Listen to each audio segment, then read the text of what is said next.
This is a story of humans who resist great and unreasonable threats. In a sunlit field, a heavily armored warrior stands amidst the carnage of his foes, splattering small, green-skinned creatures with overwhelming force. He is not alone in this future battle. A magenta-haired sorceress, two blonde-haired elves, and a young squire stand with him. But the story does not belong to the group. It belongs to him. His tale truly begins a few days prior. In a dark, enclosed space, a monstrous figure with white, segmented armor awakens, flexing its powerful hands with a heavy thud. As gloom settles around him, he grapples with a terrifying thought. He is a monster. He doesn't have a name for this new form, but he remembers his human name was Unos. His mind flashes back to a time when he was a normal human, unable to comprehend how he became a monster who couldn't even speak. He recalls a scientist with glasses proposing a solution, a gene-enhancing program, promising it would fill up soon. Returning to the present, he examines a nearby console. The information displayed is stark. The year is 1872 in the Northern Empire. The accuracy of the machine is paramount to understanding his situation. He remembers participating in the experiment when he was just 18, back in the year 1648. Surveying the dilapidated laboratory and its rows of cryogenic capsules, a horrifying realization dawns on him. He has been sleeping for 200 years. His gaze then falls upon a shattered capsule nearby. Inside rests the desiccated corpse of another subject, a grim testament to the fate of at least one other participant. He turns back to the console, his mind racing. If what the machine says is true, why was he left unattended for 2 centuries? And what became of his country, the Floretic Empire? He dismisses the thoughts. It's no use worrying about things without any evidence. A new resolve forms as he looks towards a door, the first step out of this ruined laboratory. He resolved to find out what was happening outside and approach the door, giving it a firm push. The door remained shut. As he paused, his gaze fell upon the debris-strewn floor, where he spotted a usable matchstick. Only then did he fully register the grim reality of his surroundings. The place was littered with corpses. He grimaced, a bead of sweat forming on his armored brow. This was going to be troublesome. He confirmed his suspicion at the sealed gate. The facility's power was completely out, and the door wouldn't open. Realizing his new form was that of a muscular monster, he concluded this must be a test of pure strength. With a roar, he unleashed a powerful blow against the metal gate. The impact was immense, but the door held, and a sharp pain shot through his knuckles. He writhed on the floor, clutching his injured hand. Despite the pain, he gave himself a thumbs up, a silent vow not to fail his homeland. His gaze then fell upon one of the skeletons, and the truth settled in. If he couldn't get out this way, his only path forward was deeper into the underground facility. A surge of desperation fueled him. He refused to die in this place, to perish while trapped in a monster's body. He jammed his fingers into the seam of the door and began to pull with all his might, determined not to meet his end here. Suddenly, the strain vanished, replaced by a strange sense of relaxation. He paused, examining his hands and torso. To his surprise, despite the immense force he had exerted, there wasn't a single scratch on his armored skin. His gaze shifted from the impenetrable gate to the adjacent wall. A new thought occurred to him. If the gate itself was indestructible, perhaps the surrounding structure was not. He recalled a past remark as he dug his fingers into the seam where the wall met the doorframe. With a powerful grip, he began to pull. The structure groaned and creaked under the strain, the metal beginning to warp. He burst through the laboratory wall in an explosion of rock and debris. The scientist's experiment was, by all accounts, a success. Standing amidst the ruin, he realized with a jolt that the strength in a single one of his hands was enough to shatter a large boulder. Finding himself in a dense forest, a wave of relief washed over him. He was finally outside. This unparalleled physical strength, he mused, could even be used for climbing. His immediate priority was to understand his location. To do that, he knew he needed to find some high ground to get a clear view of the surrounding area. He began scaling a sheer cliff face, his powerful limbs finding purchase with ease. As he climbed, he came to a realization. His physical strength wasn't the only thing that had been enhanced. Upon reaching the summit, he prepared to survey the landscape. A faint light emanated from his eye as he focused, activating a function he identified as a magnification. He understood it to be an artificial eye, a function that allowed him to zoom in and see distant objects in clear, sharp detail. He confirmed to himself that this was correct. As he activated the function, a low, buzzing sound filled the air. His vision focused on a vast, gloomy forest on the horizon. He didn't think such a large forest existed within the Empire, which raised a troubling question about his true location. He then recalled another ability he'd been given, emotional suppression. This function automatically nullified feelings like fear and grief that could interfere with fighting. The memory of the scientist's goal, to turn humans into weapons, horrified him. Yet he had to admit that the resulting calm was disturbingly convenient. Rejecting this imposed purpose, he leaped from the cliff top, landing with a ground-shattering slam. Catching his breath, he made a vow. He would not become a weapon. Just then, a rhythmic thumping sound echoed through the trees. He looked toward the source of the noise and saw it.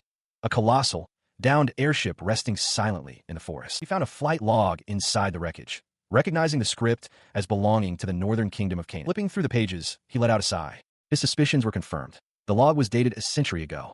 It detailed how a monster attack had brought the vessel down. He felt a small measure of relief for having been prepared to some extent. Considering the airship's speed and that it crashed on its third day out from Canaan, he could now deduce his approximate location. He then noticed he no longer felt hungry.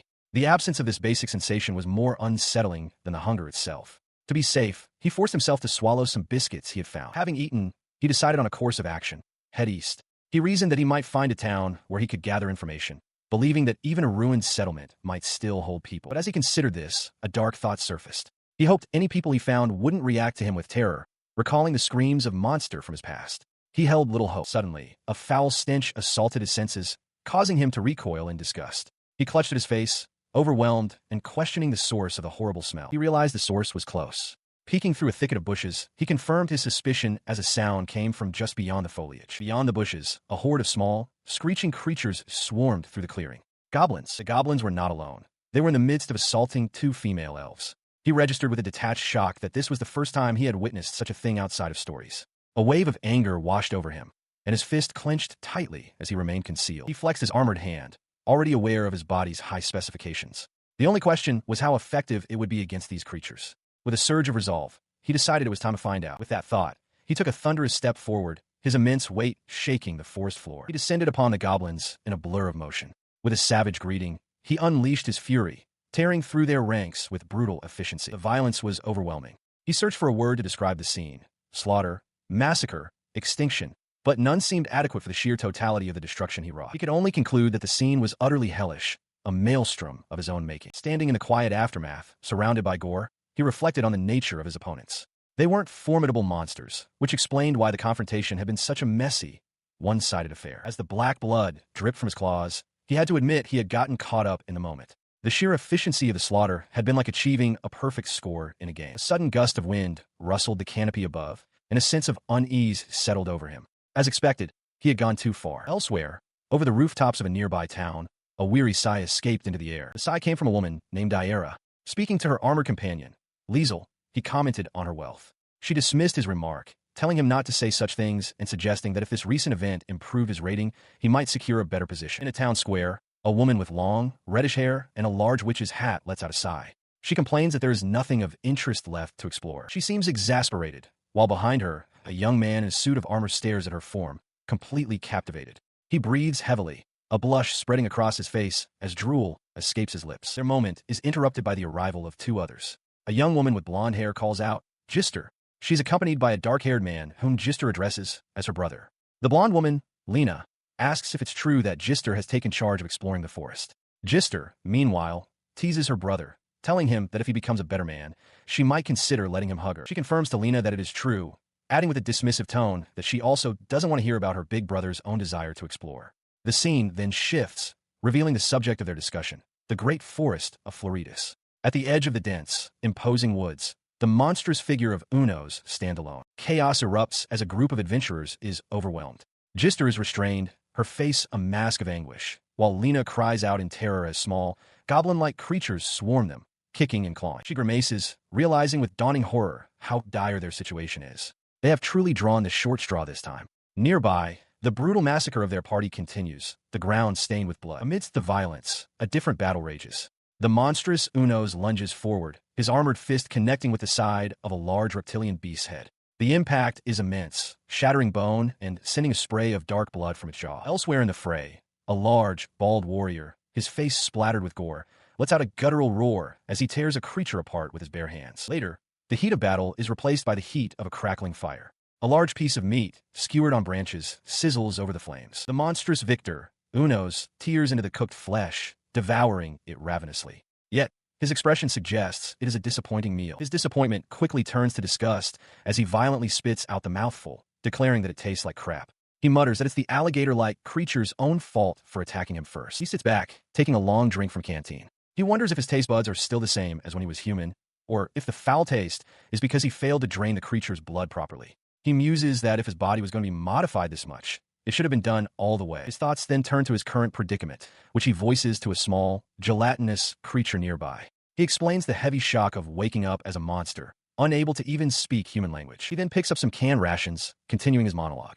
He acknowledges that even though he ended up like this, and doesn't truly get hungry, he still feels he ought to eat. Despite everything, he still wishes to live. He reflects on his human family, confident that his sisters survived whatever befell the Empire, noting their family's good genes. He imagines his father would have stayed behind to fight. A memory surfaces of a blonde woman, one of his sisters, embracing her young daughter, and he considers the possibility that he might one day meet one of their descendants. Despite this nostalgia, he flexes his new, powerful limbs, admitting to himself that he is a big fan of this supreme, muscular form. He also recalls a peculiar fact about his former self. He loved horror video games. His appreciation for his new body is tempered by a strong desire to interact with other humans. He briefly considers simply embracing his monster life, but the thought is fleeting. He concludes that he truly prefers to be human, musing that his current monstrous power combined with the ability to speak human languages would be the perfect situation. With this goal in mind, he sits by a campfire with his small slime companion, beginning to strategize. Assuming his homeland, the Flurit's Empire, is truly gone, he sets aside the language barrier for the moment and wonders which country he should approach to try and make friends. He recalls the might of his fallen nation.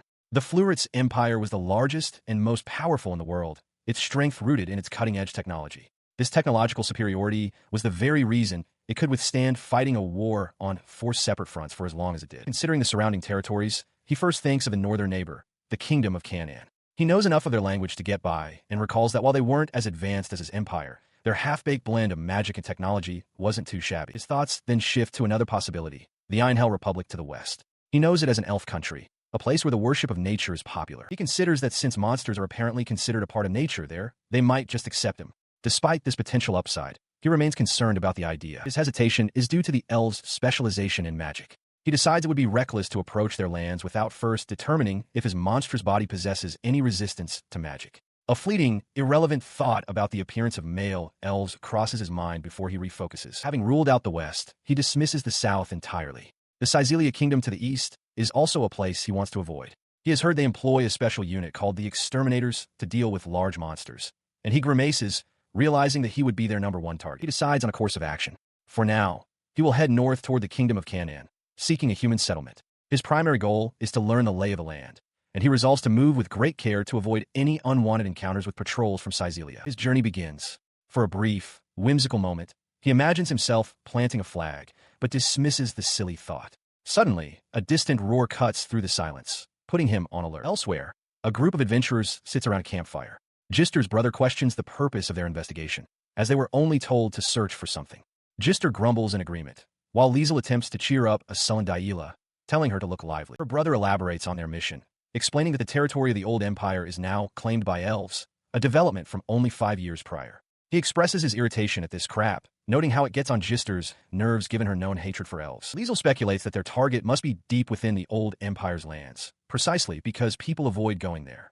He wonders aloud if some incredible treasure is hidden in the area. Lena suggests that this kind of adventure is fun, but Gister scoffs at the idea. She dismisses any potential treasure from the empire as science crap, declaring that those from Cyzelia, like them, hate science and have no use for it. In a sudden shift, Gister pulls Lena into a tight hug, calling her a cutie and telling her not to listen to her hard-headed brother. As Gister fawns over her, Liesel warns Lena to remain vigilant, reminding her of the danger. Lena, however, simply replies that it feels like a fun picnic. Daila gently pats Lena's head, her expression soft. She apologizes to Lena, acknowledging that she was only trying to brighten everyone's mood and shouldn't have had to put herself out like that. Overwhelmed by affection, Gister declares she can't handle Lena's cuteness and wants her as a little sister. Lena giggles that it tickles. Watching them, Gister's brother mutters about his little sisters, remarking how cringy it would be to actually say they should become one. The memory of those days, filled with laughter around the fire, felt as though it would last forever. A wistful thought surfaces, questioning why those happy times, lived so close to the edge of death, had to end. In the heat of battle, Liesel reels back in shock, his eyes wide with disbelief as a massive fiery explosion erupts against his armored torso. The force of the blast sends him hurtling backward. From a distance, Gister watches the chaos unfold, screaming his name in horror as goblins swarm around her. Meanwhile, Gister's brother carves a path through the horde, twisting and striking down the creatures. After felling one, he suddenly finds his path blocked by a hulking ogre. His confidence evaporates, replaced by fear as he curses the dire situation. Elsewhere, Lena calls out to Gister, warning that her brother is exhausted. Gister glares, surrounded by the bloody aftermath of her own fighting, trembling as she admits to herself she hadn't been careless. The goblin army's ogre leader grins, confident in his experience against such foes. She realizes her miscalculation was due to the ancient imperial ruins littering the battlefield, creating too many blind spots and complicating their defense. Her anxiety spikes with a dreadful memory. The anti-magic shield was taken by that idiot. As if on cue, a nearby goblin activates a swirling magical device, and the ogre's grin widens. She freezes, understanding that if her magic is nullified, they are doomed. The goblins seize the opportunity, laughing as they leap forward. One lunges for Lena, who gasps in terror, and Gister can only scream her friend's name as the horde descends. They are immediately overwhelmed. The creatures swarm Gister, tearing and stripping away her clothes as she struggles fruitlessly. Nearby, Lena cries out for them to stop as she suffers the same fate. Pinned to the ground, Gister weeps in despair, watching helplessly as the goblins assault Lena. She apologizes, heartbroken that she was unable to protect her. Her fear gives way to a grim resolve. Deciding she would rather die than become a goblin's plaything, she musters her final strength and unleashes a massive explosion from her own body. In a desolate, rocky landscape, a woman with dark hair finds herself surrounded by a pack of leering goblins. Her eyes widen in fear. Nearby, the massive, armored form of Unos rises, his heavy footsteps echoing. He looks upon the scene, bewildered, wondering what this towering creature could be. From his vantage point, he glares down at the chaotic gathering. The goblins swarm across the broken terrain, completely encircling the lone woman. The creatures close in, grabbing at her while shouting for her to get out of their way. Trapped, she demands to know what they are doing. Unos addresses the horde, his voice a low growl. He announces that he came to this place because it reeked of goblins, expressing surprise at finding humans present. His gaze sweeps across the carnage, settling on a fallen adventurer lying in a pool of blood. He notes that the man appears to still be alive. The goblins, however, are focused on their new captive. One points to the dark-haired woman, declaring that she makes their 7th victim and that they can do with her as they please. Without warning, Unos intervenes. He snatches a goblin by the head, its skull crunching in his grip. He demands to know what they are doing, roaring that they are blocking his view. He proceeds to toss the small creatures aside with ease. The woman gasps, utterly shocked that a monster is helping her and questioning if some monsters are hostile to goblins. Suddenly, a blast of energy erupts against Unos' back. He turns, unfazed, and identifies the attack as magic. He instantly spots the culprit, a goblin shaman. With a furious dash, Unos declares its final moment has come and smashes it into oblivion. The woman watches in horror as a small, spectral wisp emerges from the remains. She realizes with a start that it was the same magic that killed Liesel in a single blow. Yet this creature is still standing. Her shock at the creature's resilience was cut short by the arrival of a new, even more menacing figure. A hulking ogre, club in hand, flanked by goblins. The armored being, Unos, identified the ogre as the leader. Having only found low-level monsters until now, he saw this as a good opportunity. Clenching his fist, he decided to give it a try. The ogre was the first to act, leaping forward with a roar and bringing its massive club down directly onto Unos' head with a sickening thud. Watching from her bonds, the dark-haired woman recognized the attack was a direct blow, similar to the one that had sent her companion flying. She thought the situation looked very bad. Unos, however, merely scratched his head, completely unfazed by the impact as the goblin screeched in anticipation. He was completely disappointed. In a blur of motion, Unos twisted and delivered a devastating counterpunch to the ogre's torso. The force of the blow sent a shockwave through the cavern, stunning the onlookers. The ogre was launched into the air, its body erupting in a gruesome explosion of gore upon impact with the ground, leaving nothing but a bloody stain. Surveying the messy aftermath, Unos glanced at his fist, thinking he had done it again. He turned his attention from the terrified goblins to the captive woman, assuring her that she was safe now and didn't need to be afraid. He muttered to himself that this was not his true body, and that the truth would soon be revealed. He approached her and the young blonde girl she was protecting. He declared that as thanks for saving their lives, and since he needed to stay alive, he would take something useful. He spotted a potion and a knife, but then his eyes fell upon a sword. The dark-haired woman pleaded with him, saying he could take whatever he wanted, but not the sword. Unos simply apologized, explaining that he had no idea what she was trying to say. The language barrier between them was absolute, leaving the woman in a state of panicked desperation. She continued to plead, trying to convey that the sword was their team's proof of existence. A memory surfaced of her, smiling alongside her companions, the blonde girl, the dark-haired young man, and another woman with reddish-brown hair. Ignoring her cries, he turned and walked away with the sword. The woman shouted after him, vowing that monsters will always be monsters and that she would keep chasing him as long as he held their blade. Hearing her angry shouts, Unos mused that it was too bad they wouldn't meet again, but then considered that her vow had raised a reunion flag. He decided it was best to leave. Hunched over a meager fire in the wilderness, the reptilian monster is overcome with a wave of intense regret for its past actions. Elsewhere, Unos admires a gleaming sword he has taken. He realizes it is a magic sword, a rare and expensive weapon that consumes magical power to unleash special abilities. He is further astonished to discover that the blade can heal damage to his skin almost instantly. The thought of how much money such an artifact must be worth sends a jolt of panic through him. His thoughts drift to the woman he took it from. He recalls saving her life and had been looking forward to the possibility of forming a friendly relationship with her. Meanwhile, At a small house nestled in the woods, Gister lets out a weary sigh. She gazes toward the dwelling, wondering aloud if Daira is truly leaving. She turns to Lena, making a solemn promise to retrieve their sword and return. She instructs the young woman to wait there for her until she does. Overwhelmed with emotion, Lena cries out for Daira as Gister pulls her into a tight embrace. Still held close, Lena voices her deepest fear to the reddish-haired woman beside them. She is certain that if Nissen is also gone, she too will die, just like Gister. Gister comforts her, admitting that the idea of them going together had occurred to her. However, she refuses to end up like the others. She apologizes, explaining that the sole reason Lena must stay behind is simple. She doesn't want her to die. Her expression hardens with resolve. She states firmly that if Lena's fear is the reason she is giving up, then the two of them are fundamentally different. She screamed a final threat into the darkness, warning the monster to watch its back and wait for her. Far away, the reptilian creature, resting by a fire, felt a sudden sensation, wondering if someone was mentioning him. Her words faded into the night, beneath a vast, star-dusted sky where a crescent moon hung. Elsewhere, Unos continued his journey. He felt hungry, yet his new body showed no signs of drowsiness. It had been a long time since he had last slept or even blinked. The reptilian monster, meanwhile, considered his own state. Though he didn't feel tired, he couldn't dismiss the possibility that he needed rest. He resolved to treat it as night training and force himself to sleep. As the monster settled down, Unos' thoughts turned to practical needs. The backpack he'd taken, filled with potions, was already at its limit and too small. He decided he needed a bigger one, more salt for his tasteless meals, and maybe even a hot pot. The thought of finding a town to acquire these things spurred him onward. He traveled through the night until dawn broke, and at last, he found it. An abandoned town rising from the overgrown landscape. While exploring the ruins, his eyes caught a familiar piece of machinery. It was an anti-aircraft gun, and a wave of nostalgia washed over him. He had missed it. He recalled its significance. The anti-aircraft gun was the pride of the Floretic Empire, a marvel of science that successfully suppressed the winged monsters that plagued every other nation from the skies. But this success had consequences. The monsters that escaped the empire fled to neighboring lands like Canaan, which quickly escalated into a diplomatic issue. The resulting conflict was the very cause of the war. With this history in mind, he examined his surroundings. A border town would have higher walls and more guns. The lack of them here suggested this was an inner town. He approached a wall, trying to read the name, but the letters were too faint to make out. He examines a weathered sign, struggling to decipher the faded text. He manages to make out the words "I'll quid," and concludes he's on the northeastern side of the town. Having oriented himself, he consults a map, confirming his position at Alquil. He now knows his options.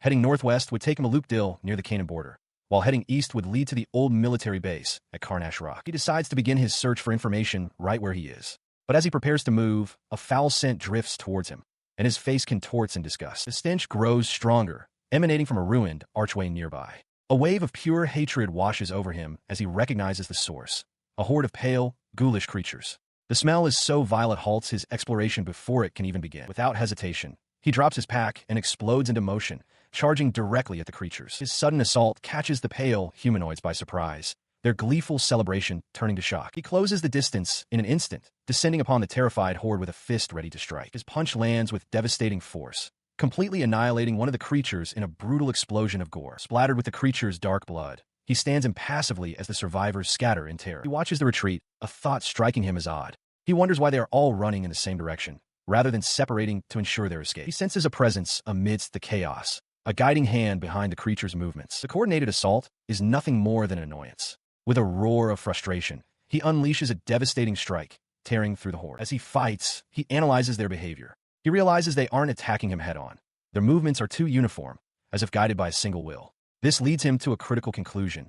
They must be protecting something. His gaze follows the flow of the retreating creatures, all of them funneling towards a large, derelict school building at the end of the street. A nauseating stench grows stronger as he approaches, turning his stomach. Smashing his way through the building's facade, he finds himself looking into a vast gymnasium, large enough to serve as a makeshift settlement. The gymnasium is teeming with life.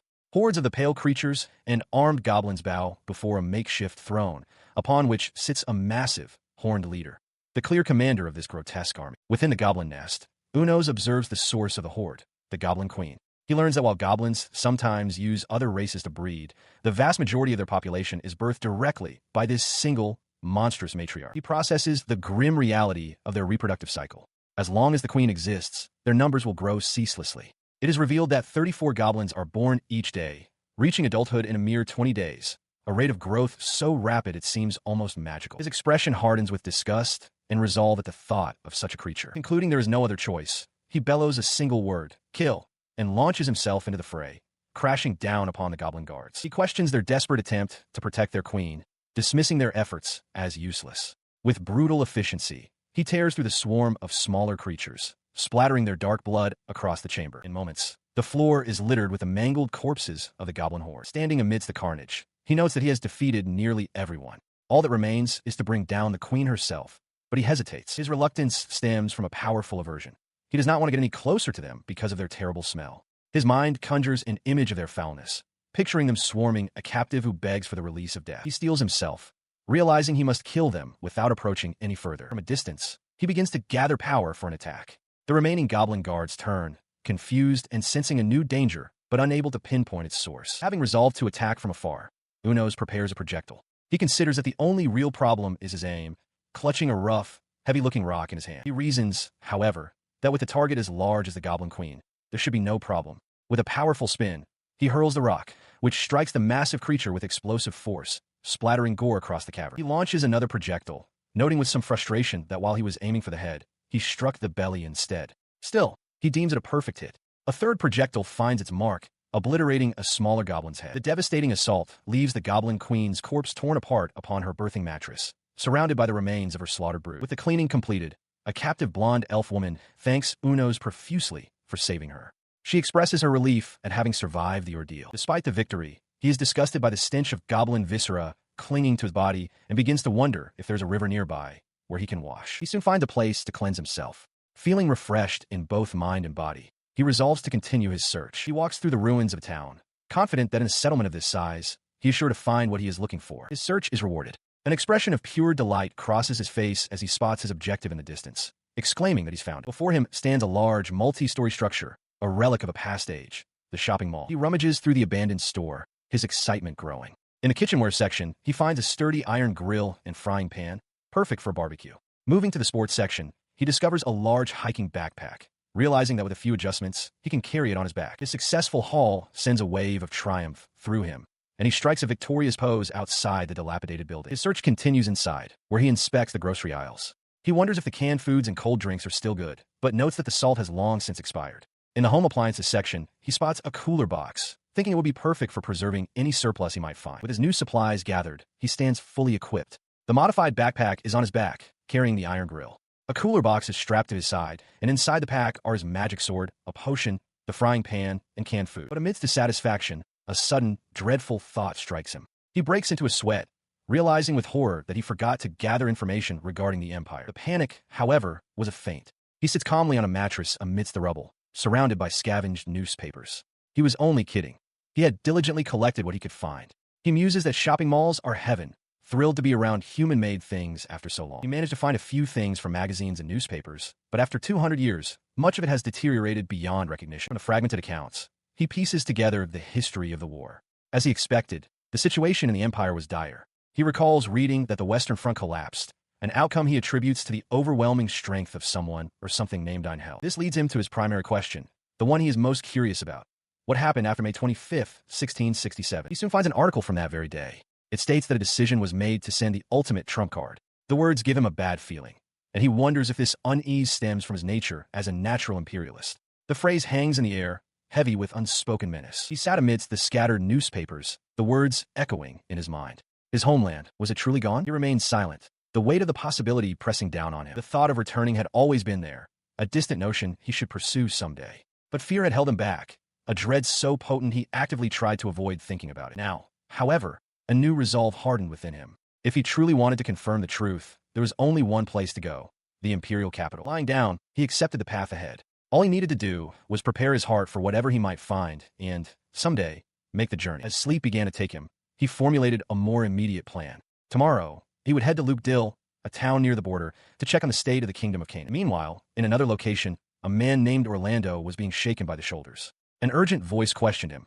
confirming that Lukdil was the location of the goblin's den. The speaker, a man named Arngale, leaned in with intensity. He stated that the situation was a big deal, which was precisely why he was asking for the help of Orlando's team and their considerable strength. Orlando brushed him off, telling Arngale not to be so dramatic. Unfazed, Arngale simply asked if he could handle the job. A confident grin spread across Orlando's face. He declared that he couldn't possibly say no when asked so formally. Instead of a bow, however, he demanded a large reward. With his team assembled behind him, he announced that Takatsuki no Senjo had taken the mission, viewing it as a good warm-up for their new members. Within a dense forest, a group of pale, gaunt humanoids shuffles forward, their movements agitated and their mouths hanging open. Their unease is directed towards a massive, armored figure standing motionless against a tree. The being, Unos, remains silent, observing the creatures. He suddenly springs forward with a cheerful wave, startling the creatures as he introduces himself. "Hi everyone, it's me Unos." He explains to the bewildered humanoids that they are witnessing his imitation ability.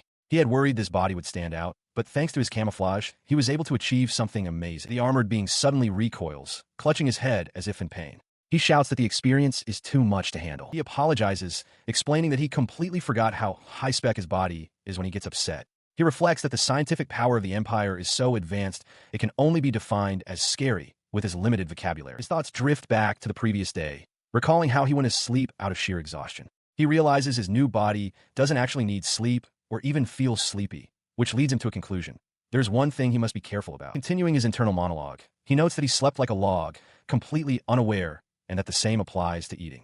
The danger becomes clear. If he runs out of energy while fighting, he will be vulnerable. He must be cautious. His eye narrows, the concentric rings within it focusing with mechanical precision. Through this enhanced vision, he spots a massive castle wall in the distance. He recognizes it as proof that he has reached the border town, concluding that it must be Luke Dill. He observes a group of pale humanoids fleeing from a gate, questioning if they are fighting the Cannon people. Seeing them running away, he realizes something else is happening and is momentarily confused. Remembering his ability to imitate his surroundings, he decides to investigate the chaos more closely.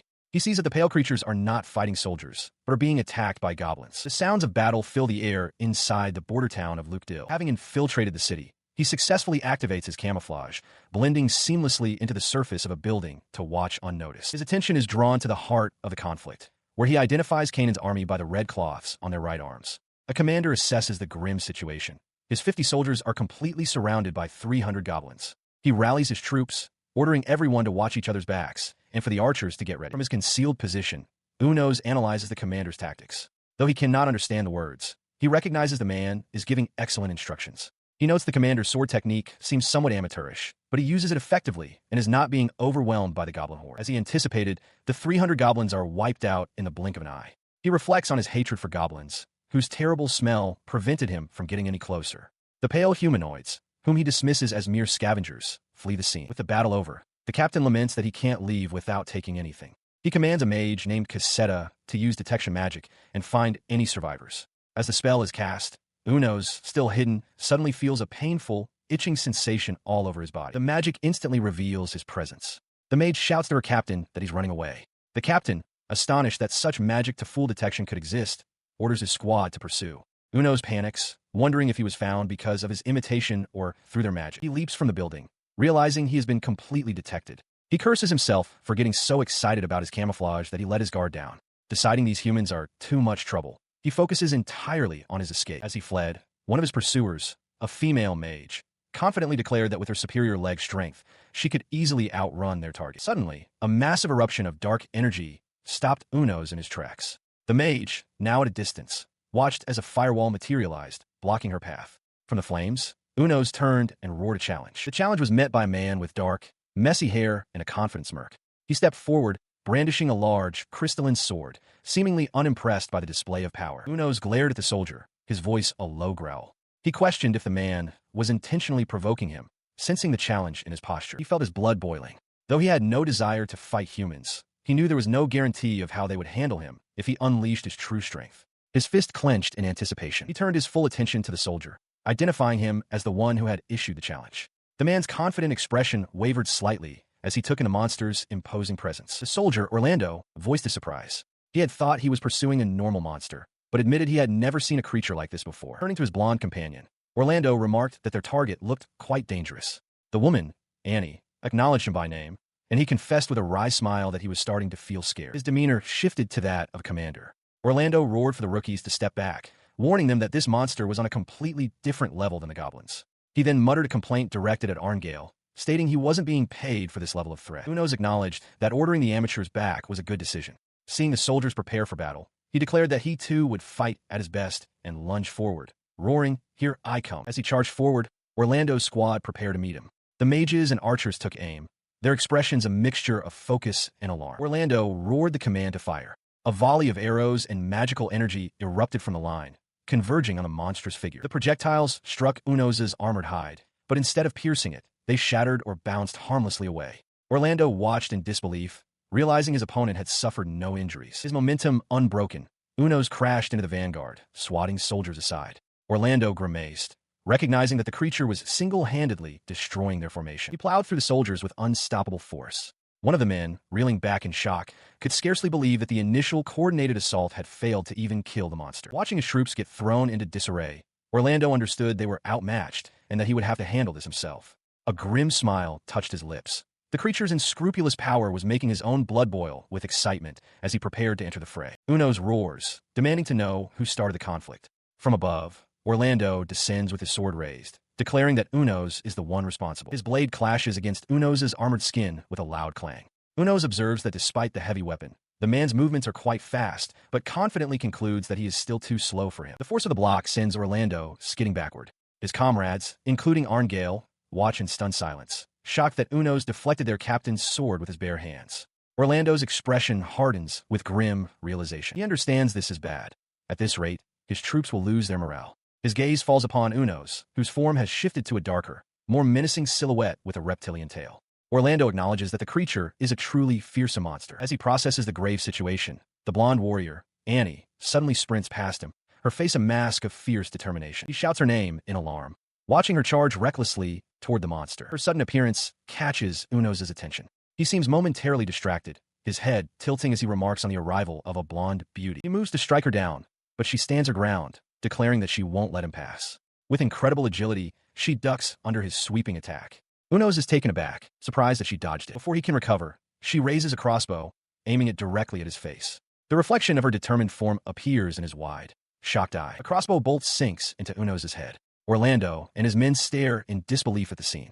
Annie stands firm before the towering creature, her weapon still raised. As Orlando breathes the word, "Monster," her shot found its mark, but the crossbow bolt lodged in Uno's head did little to slow him.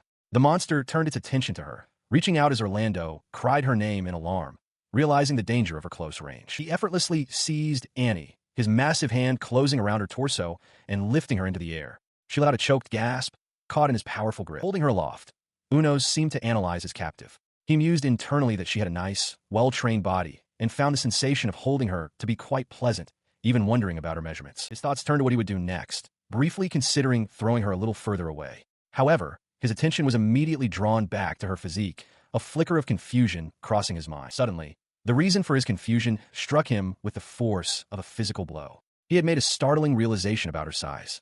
Below, Orlando could only watch, frozen in place. He saw the monster's momentary distraction as an opportunity. Now, Orlando roared to his men. He declared that Annie had risked her life to give them this chance, and they could not let it go to waste. Together, they charged forward. Their charge was met with casual disdain.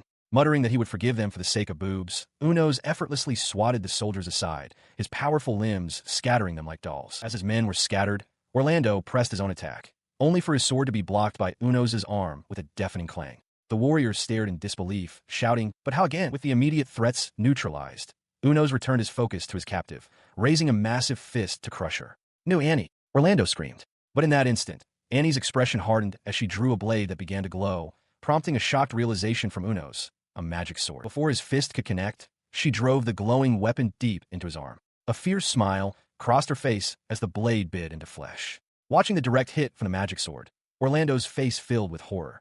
"We're doomed," he uttered in despair. He surveyed the grim scene before him, his soldiers surrounding the monstrous Unos. A stark realization settled in his mind. They could not defeat this creature. He saw only one path forward, to act as a distraction, buying time for as many of his people as possible to escape. As he steeled himself for this sacrifice, his gaze remained fixed on the creature. He questioned how long he could possibly last as a distraction against such a powerful opponent. In response, the monster raised its hand, pointing a single, armored finger directly at him. The gesture caught Orlando completely off guard, his eyes widening in disbelief as his companions watched with growing alarm. He was stunned. The idea of saving everyone by sacrificing himself was his own desperate plan, yet the monster was now presenting him with that very chance. Seeing his hesitation, his soldiers called out to him in concern, but he silenced them with a sharp command, ordering them all to stay back. As he faced the creature alone, the meaning of its gesture became clear. Unos wanted a duel, a one-on-one fight with him. Facing the monstrous Unos, The blonde warrior declares that any further fighting would be nothing more than a one-sided hunt. From his perspective, Unos recognizes his miscalculation. He has made a mistake. He steels himself, understanding that he must settle this conflict here and now. With no other choice, he lunges forward, closing the distance to the warriors in a blur of motion. In response to the charge, Orlando shouts at his comrades, questioning if they truly believe they can win alone and urging them not to be foolish. He tries to bolster their morale, promising to buy them the best drinks when they all make it home. He then abruptly grabs the blonde warrior's head, startling her as he tells her to hide her chest, otherwise he'll attack her himself. He offers a quick apology, but she, with tears welling in her eyes, can only call him an idiot. Orlando's focus shifts back to the imposing figure of Unos. He admits to himself a stark reality. He knows better than anyone that he cannot beat him. He contemplates the situation further. While Unos' purpose is unknown, it's clear the creature has chosen him specifically. The difference in their power is vast, but Orlando decides it doesn't matter as long as no one dies. He muses that while intelligent creatures are often a nuisance, that very trait is now useful, as Unos is waiting for him to make a move. He remembers his duty as a captain, to ensure as many of his subordinates as possible return alive. With this resolve solidifying his actions, he charges toward Unos, shouting that he's kept him waiting and that he will offer his life. As he raises his sword for the strike, his expression hardens. He declares that he has no intention of doing it for free. He faced his opponent, the monstrous Unos, who tensed its massive, armored frame in anticipation of the attack. He raised his sword high, preparing to bring it down in a powerful overhead strike against the crouched creature. Watching from a distance, his comrades, Arngale, Annie, Cassetta, and the blonde elf, could only look on with grave concern, the elf trembling as she clutched her chest. With a determined cry, Orlando lunged forward, swinging his blade down just as Unos exploded into motion, shattering the ground beneath it. But the creature's speed was far greater than he anticipated. Unos dodged the attack with ease and countered, striking Orlando's side. The captain realized with shock that the monster was much faster than before. The blows sent him reeling, his face contorting in pain. From the sidelines, Annie and the elf cried out his title in horror. Despite the agony, he tightened his grip on his sword, convinced that just one more slash was all he needed. He pushed through the pain, telling himself it wasn't over yet. His wide, sweat-drenched eyes betrayed the immense strain he was under as he fought to stay conscious and continue the fight. The pressure was too great. With a sickening crunch, the bones in his hand shattered, blood erupting from the ruined flesh as he let out a gasp of pain. His sword fell from his broken grasp. Unos seized him by the head, lifting him from the ground as his comrades screamed his name. Defeated, Orlando accepted his fate, thinking to himself that this was as far as he could go. With his foe seemingly defeated, Unos violently spits a small object onto the ground, where it lands with a wet smack. The object lies still as Orlando's comrades stare in stunned silence.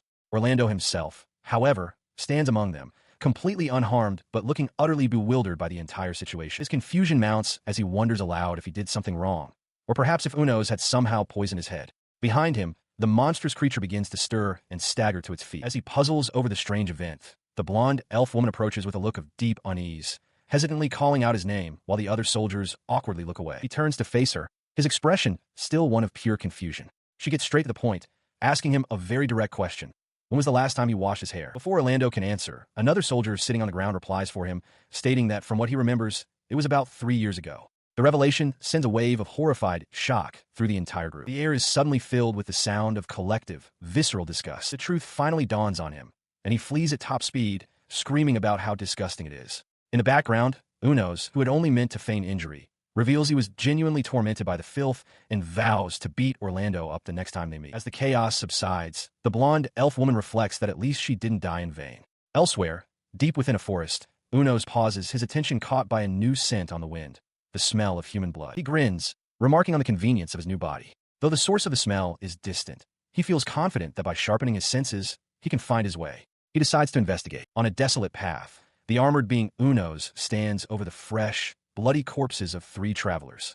Their bodies are mangled, lying in pools of their own blood next to a discarded bag. He offers a quiet, almost cheerful condolence. He examines the scene, concluding that the wounds were not inflicted by a monster. Their equipment has been plundered, and the tracks of a carriage lead away from the slaughter and into the forest. It was an attack by bandits, who stole the victim's cargo. A grim logic forms in his mind. If he is dealing with people who kill and steal, then it should be perfectly acceptable for him to take their things in turn. With this justification settled, he turns to follow the trail. Following the tracks, he quickly overtakes the bandits. He lands with a ground-shaking thud before them, his monstrous form startling the men, who cry out in alarm at the sudden appearance of a monster. His sudden arrival sends a wave of panic through their ranks.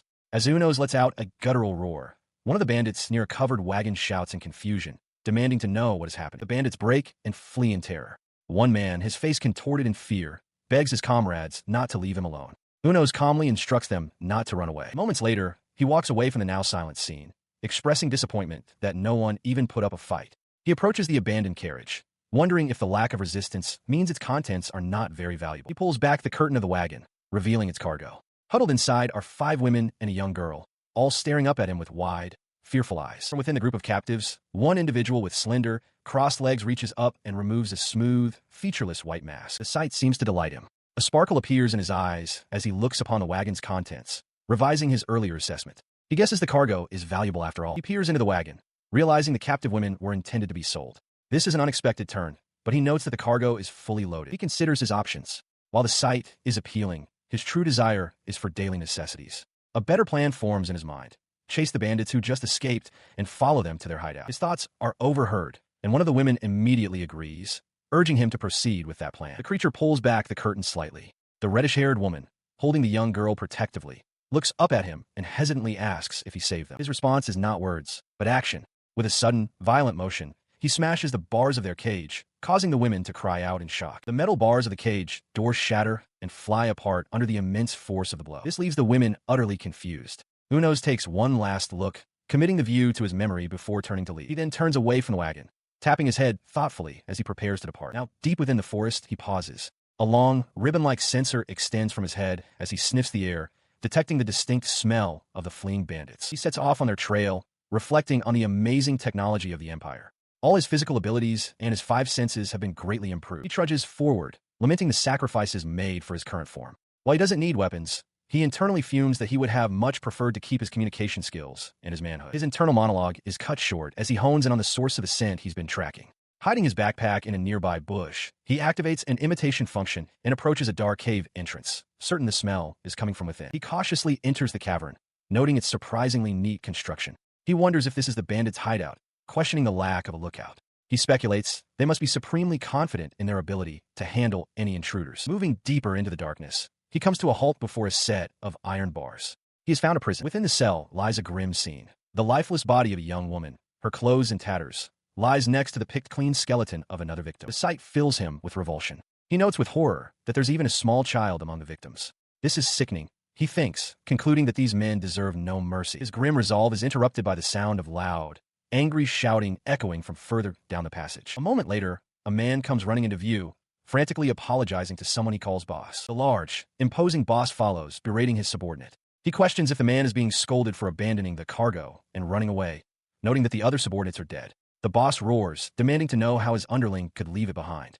Unos, observing from the shadows, feels no sympathy for the man. The boss's tirade continues as he screams at the man not to get scared by monsters and run away. As he listens, Unos easily understands their conversation. He notes their lack of fluency in the Canaan native tongue, leading him to wonder if the boss is a foreigner. He considered the scale of the operation. A nationwide criminal organization surely meant a great haul of loot. His mind filled with visions of magical swords, rare spices, and powerful potions. His thoughts of treasure were interrupted by a change in the cave's activity. He noted that the number of bandits seemed to have decreased, concluding that the time was right to make his move and confront them. He approached the door to the main chamber, only to pause. The entryway was small, and a brief moment of concern flashed through his mind. What if he got stuck? The thought was quickly dismissed. There was only one option: break through. With a tremendous crash, he burst through the wall itself, shattering stone and wood as he announced his intrusion.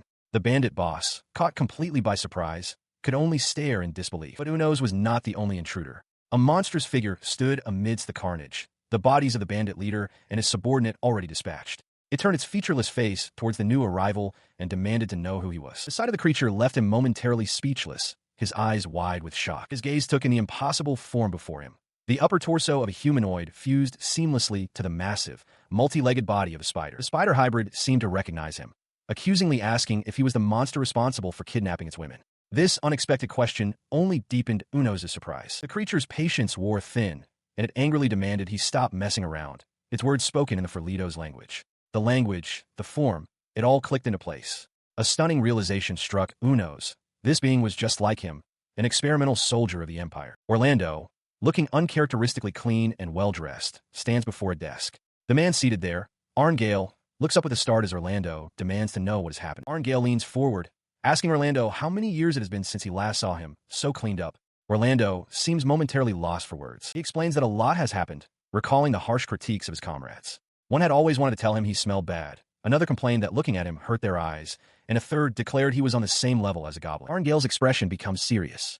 He confirms that the goblins were wiped out without any trouble, but he has some bad news to report. Orlando begins his report, stating that they discovered a new type of monster. He holds up his bandaged hands, revealing that even with a full-scale attack, they couldn't lay a single finger on the creature. Worse, it took the lives of 7 of their men. He continues, describing the creature as a gray-colored humanoid, roughly the size of an ogre, with a tail. As he speaks, Arngale listens with growing concern, a bead of sweat forming on his temple. Orlando concludes grimly that they were completely defeated. He elaborates on the monster's abilities, recalling the feudal battle. It was strong, sturdy, agile, and seemed quite intelligent. Most alarmingly, neither conventional weapons nor magic were effective against it. His face contorts into a dark, almost manic grin. "Isn't that funny?" he asks, his tone laced with a bitter irony. Arngale, processing the dire information, questions why Orlando's Titan Slayer was of no use. Orlando admits that it's a pitiful story, but he couldn't even manage to land a single hit on the creature. He then turns the problem back to his superior, asking how they are supposed to deal with such a foe. Arngale leans on his desk, stating that this is precisely what he wants to figure out. He concludes that, at a minimum, they will need a high-quality magic sword and a high-ranking wizard. Orlando sighs, looking away from Arngale. He speculates on what would happen if the Night Order were to encounter this new species, concluding that even they would probably be overwhelmed and defeated in the end. Arngale, looking exhausted, pinches the bridge of his nose and asks if Orlando wants him to report this. Orlando confirms without hesitation, stating that it's his job. He adds that from now on, he is counting on Arngale to be involved in dealing with this new species, at least within the scope of his capabilities. Still weary, Arngale admits he doesn't know if the creature was a mutation or a previously undiscovered species, but acknowledges the grim possibility that similar beings could appear again. Orlando reacts with alarm, shouting at him not to say anything that could jinx them. Elsewhere, the spider hybrid stands over the splattered remains of its victim. It muses that if several monsters like itself were to appear, humanity would be wiped out in no time. The creature turns its attention to Unos, mocking him as a big dumb oaf.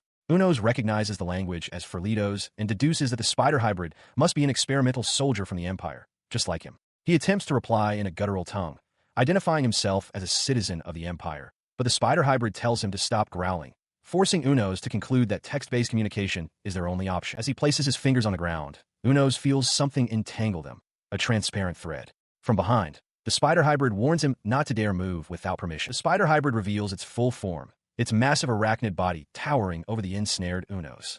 Unos is stunned by the suddenness of the trap, wondering if it was planned all along and lamenting that amateurs are truly useless. It berates Unos for failing to abduct even one person and getting caught, ruining its plans for the next girl. Suddenly, the creature's lower torso explodes in a shower of black fluid. It lets out a piercing scream, clutching its groin and crying out in agony over its lost magnificent thing. Unos observes this, realizing the creature hadn't even reacted when the bandits were assaulting their captive, and finds he understands its pain. He recalls the spider hybrid's cruel games, grabbing a woman and child, forcing them to dance naked. Despite its agony, the creature reflects on the memory, admitting to itself that it was pretty fun and that perhaps it should try again. The creature's handiwork was evident nearby, where the blonde warrior, Annie, and her companion lay motionless and bloodied on the ground. He turned his attention back to Unos, who was still struggling against his bonds. With a maniacal laugh, he wondered aloud where he should try putting his threads next. Crushing a bandit's remains underfoot, he expressed a twisted understanding of the anger that comes with a modified body, imagining the pain of being unrecognized by loved ones. Despite this, he judged Unos to be worthless and resolved to eliminate him then and there. Unos realized that a thread made for humans was insufficient to stop a monster.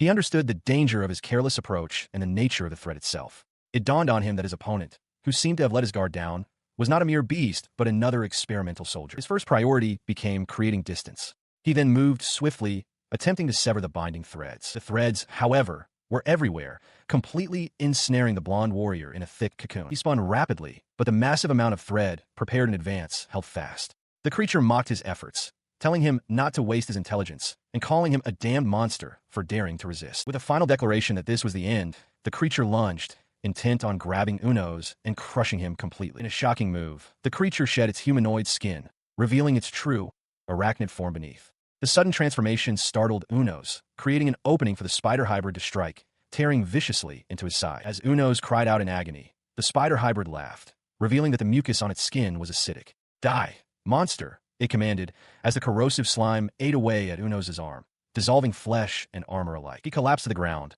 a groan escaping him as he realized the true nature of the attack: poison.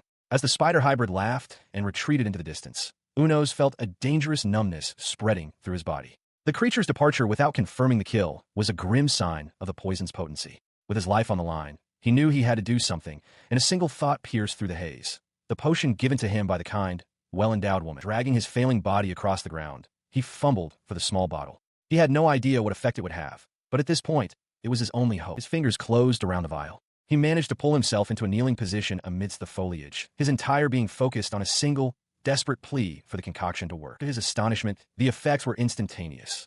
The pain and numbness vanished. He stared at his right hand, which had been corroded down to the bone just moments before, now completely restored to normal. A powerful roar of relief and disbelief erupted from him. He was healed. The potion was incredible.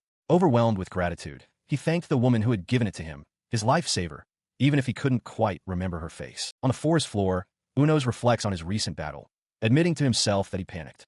It was the greatest crisis of his life, the first time in 200 years he had felt true pain. He considers the terrifying possibility of his foe using that same ability against humans. He realizes that if he fails to act, there will inevitably be more victims like the ones he has already witnessed. Despite this, he clarifies his motives to himself. He has no intention of playing the hero, but he cannot stand by while innocent women become victims. His true, selfish desire is to pursue erotic pleasures, and he refuses to let that possibility be taken from him. He rises to his feet, feeling the pain and numbness from his injuries completely vanish. This personal justification, he decides, is more than enough reason to kill the creature. Standing resolute amidst the trees, he focuses, recalling his target's scent. Knowing he must hurry, he prepares to give chase. His target is already on the move. The spider hybrid drags a wagon through the woods, inside which the blonde elf woman trembles in fear. The spider hybrid leers at his captive, noting her beauty and remarking that she would be perfect with child. As he contemplates how to torment her, a dark, robed figure with a skeletal mask watches silently from a high branch. His vile thoughts are interrupted by a sudden, deafening explosion.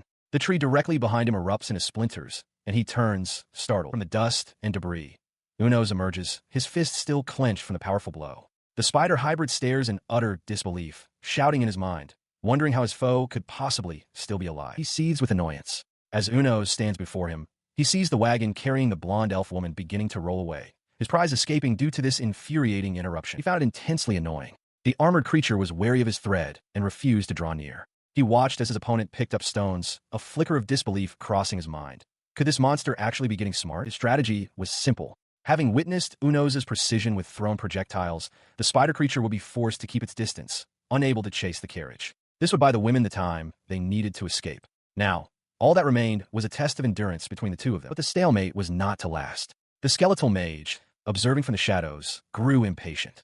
"I'm so annoyed," he seethed, deciding to intervene himself. Unos, however, was prepared for this. If they closed the distance, he would simply retreat. As if to prove the point, he hurled a stone, forcing the spider hybrid back, prompting an enraged shout from the mage not to run away. He unleashed a volley of dark projectiles, which whistled through the air. Unos twisted his body, narrowly avoiding the attack as the mage's fury intensified. The armored warrior immediately pressed his advantage. His tactic was relentless. If the opponent retreated, he would close the distance even more. The spider hybrid cried out in frustration as it was forced back once again. He surged forward, his powerful legs churning up the earth, goading his foe to hurry up. In response, the skeletal mage spat a torrent of black poison, roaring for Unos to drop dead. The armored warrior stood firm, bracing against the corrosive spray. The poison had no effect. He calmly assessed the situation, noting the spider hybrid's attempt to flee while he was supposedly distracted by the venom. "Is that all?" he thought. "That's within my expectations." His entire strategy was a simple, effective loop. Close the distance when they retreat and retreat when they advance. He used the trees to clear away any entangling threads and threw stones at every opening. The skeletal mage, incensed by these tactics, demanded he fight fair and square. He stared down his opponent, his mind clear and focused. In the first place, this was not some grand battle to be fought with honor. It was, and always had been, simply a hunt. He continues his relentless assault, striking the spider hybrid again and again. The creature is thrown back, its body splattering against the trees as Unos gives it no quarter, pressing his attack from every angle. The hunt continues under the pale light of the full moon. Days blur into an unending battle. The spider hybrid, sweating and weary, questions how many days have passed since the fight began. It feels as though it has been fighting for over a month, its stamina pushed to the absolute limit. It finds the situation utterly strange. It is being cornered, but what's truly baffling is why a monster is being dealt with in this manner by a mere human. A wave of dizziness washes over the creature. It realizes this is bad. Its head is spinning, a sign of extreme exhaustion. The reason for its fatigue becomes clear. It's running out of energy. Unos' constant harassment prevents it from eating or sleeping, and as a result, it can no longer produce its threads or poison. Seizing the moment of weakness, Uno's delivers a crushing blow directly to the hybrid's jaw, sending a spray of black fluid from its mouth. The creature stumbles back, overwhelmed by the searing pain. It can't comprehend what is happening or why it hurts so much. The agony triggers a memory of a past life, of being experimented on by men in suits, questioning why it had to be the one to endure such suffering. The memory fuels its present despair, and it lets out a furious, desperate roar, cursing its fate. In a final, desperate gambit, the spider hybrid unleashes a barrage of projectiles in all directions. But Uno's is too quick, weaving through the attack and closing the distance to deliver another brutal strike. He stands over the fallen spider hybrid, which writhes on the ground, blood pooling beneath it. The creature whimpers, its voice filled with agony, repeating that it hurts. In a brutal, decisive motion, he brings his fist down, shattering the hybrid's head in a spray of black fluid. With the deed done, he turns and walks away, leaving the twitching, headless corpse behind him. Guttural, dying groans echo from the remains. His walk is cut short as he slams his fist into a nearby tree with a resounding crack. Leaning against the rough bark, he begins to scratch frantically at his own armored face, his body trembling. A sudden thought stops him cold. He recognizes the words the creature spoke. It was the Ferlito's language. He turns back toward the corpse, a sense of disbelief washing over him as the hybrid's final, broken words come back to him. No way, he thinks. The full weight of the creature's statement hits him under the moonlight. You're just like me. He recalls his own command to the creature, a single, brutal word. Die. The memory continues, the hybrid's desperate, tearful questions echoing in his mind. Pleas for recognition, asking if they weren't the same, if they weren't comrades. As the memory fades, he continues his slow walk away from the forest. He relived the moment in his mind.